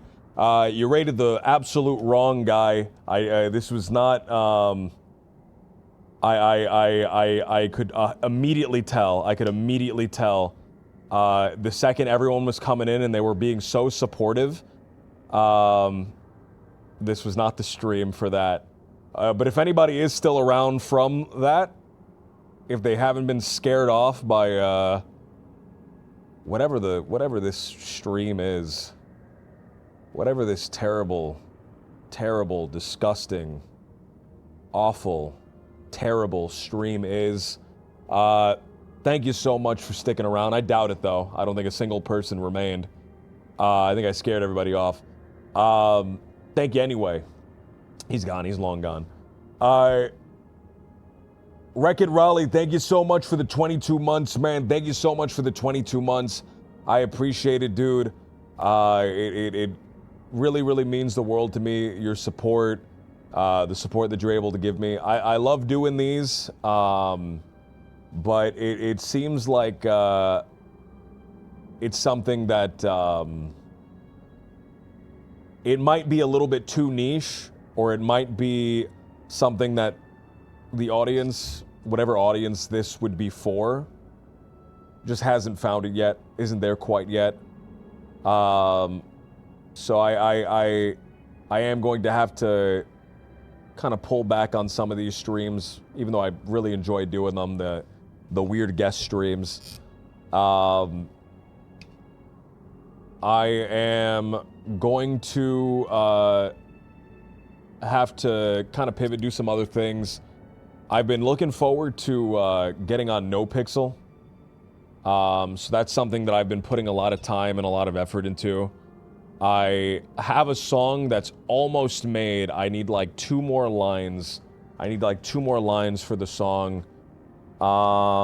Keep doing what you want, OP, man. I want to do what I want so badly, but it's really rough. It's like I'm in a really tough position right now. So we're gonna give NoPixel a shot. We're gonna do some things on NoPixel on the days that I want to still do these, man, because I love doing these. I think they're really fun. I think they're really funny. All these characters are fantastic to interact with. Love talking to these characters. But I do have to pivot, man. And we started an RP. I think we should make a return to RP, right? We should make a return to RP. As of right now, as of this moment, the IRL stream for next week is a little bit up in the air. We'll see kind of what happens over the next couple days. But the IRL stream next week might just be a little bit up in the air, unless I can figure out an idea that isn't too expensive. I am going to do some of the NoPixel stuff, man. I think we're gonna make a return. I have some things. I have some.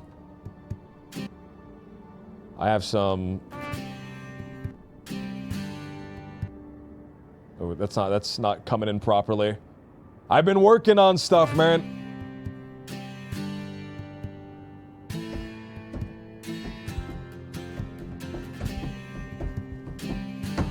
I've been working on stuff, man. So we'll try to get on NoPixel. I'm gonna say it right now. I'm gonna write a check that I'm not gonna be able to cash. But I'm gonna say it anyway so that I have the obligation to do it. I'm gonna finish this song tonight. And I'm gonna try to do NoPixel tomorrow. All right, that's a check that I've written. It's out there in the open. That's a check that I've written. We'll try to do NoPixel tomorrow, man. I'll try to get in very early. The queue is hot. The queue is super hot. So we'll see if we can. I think we give that a shot. But thank you guys so much, man. Thank you guys so much. I really do appreciate all of you that stick around, even for these nonsense streams. The stupid Stellaris stream. This isn't even Stellaris. Stellaris stream, or Star Trek Infinite stream, rather. All the other stuff. We'll give NoPixel another shot, man. And we'll try to do no pixel in between some of these streams. In between these streams. Because I want to keep doing these. I really do enjoy doing these. But I think I might have pivoted too quickly.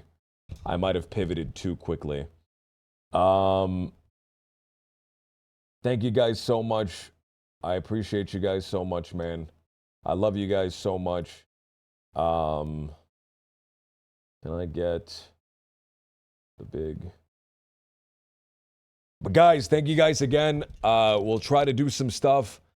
Much love for all the endeavors, man. Thank you so much, Darth. I appreciate your support, man. Silvers, Sean Dragon Knight, Into the West, OPD DB fan.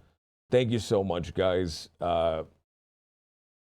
Dependable, man. You guys are really dependable. Thank you so much, man. I'm glad that you're always here. I'm glad you're always giving me support, and it really means the world to me, man. Lord Slick as well. Thank you so much, Slick. I'm going to raid somebody, and then I'm going to try so hard to be on No Pixel tomorrow, man. I will see you guys. I'm going to raid somebody right now. Raid.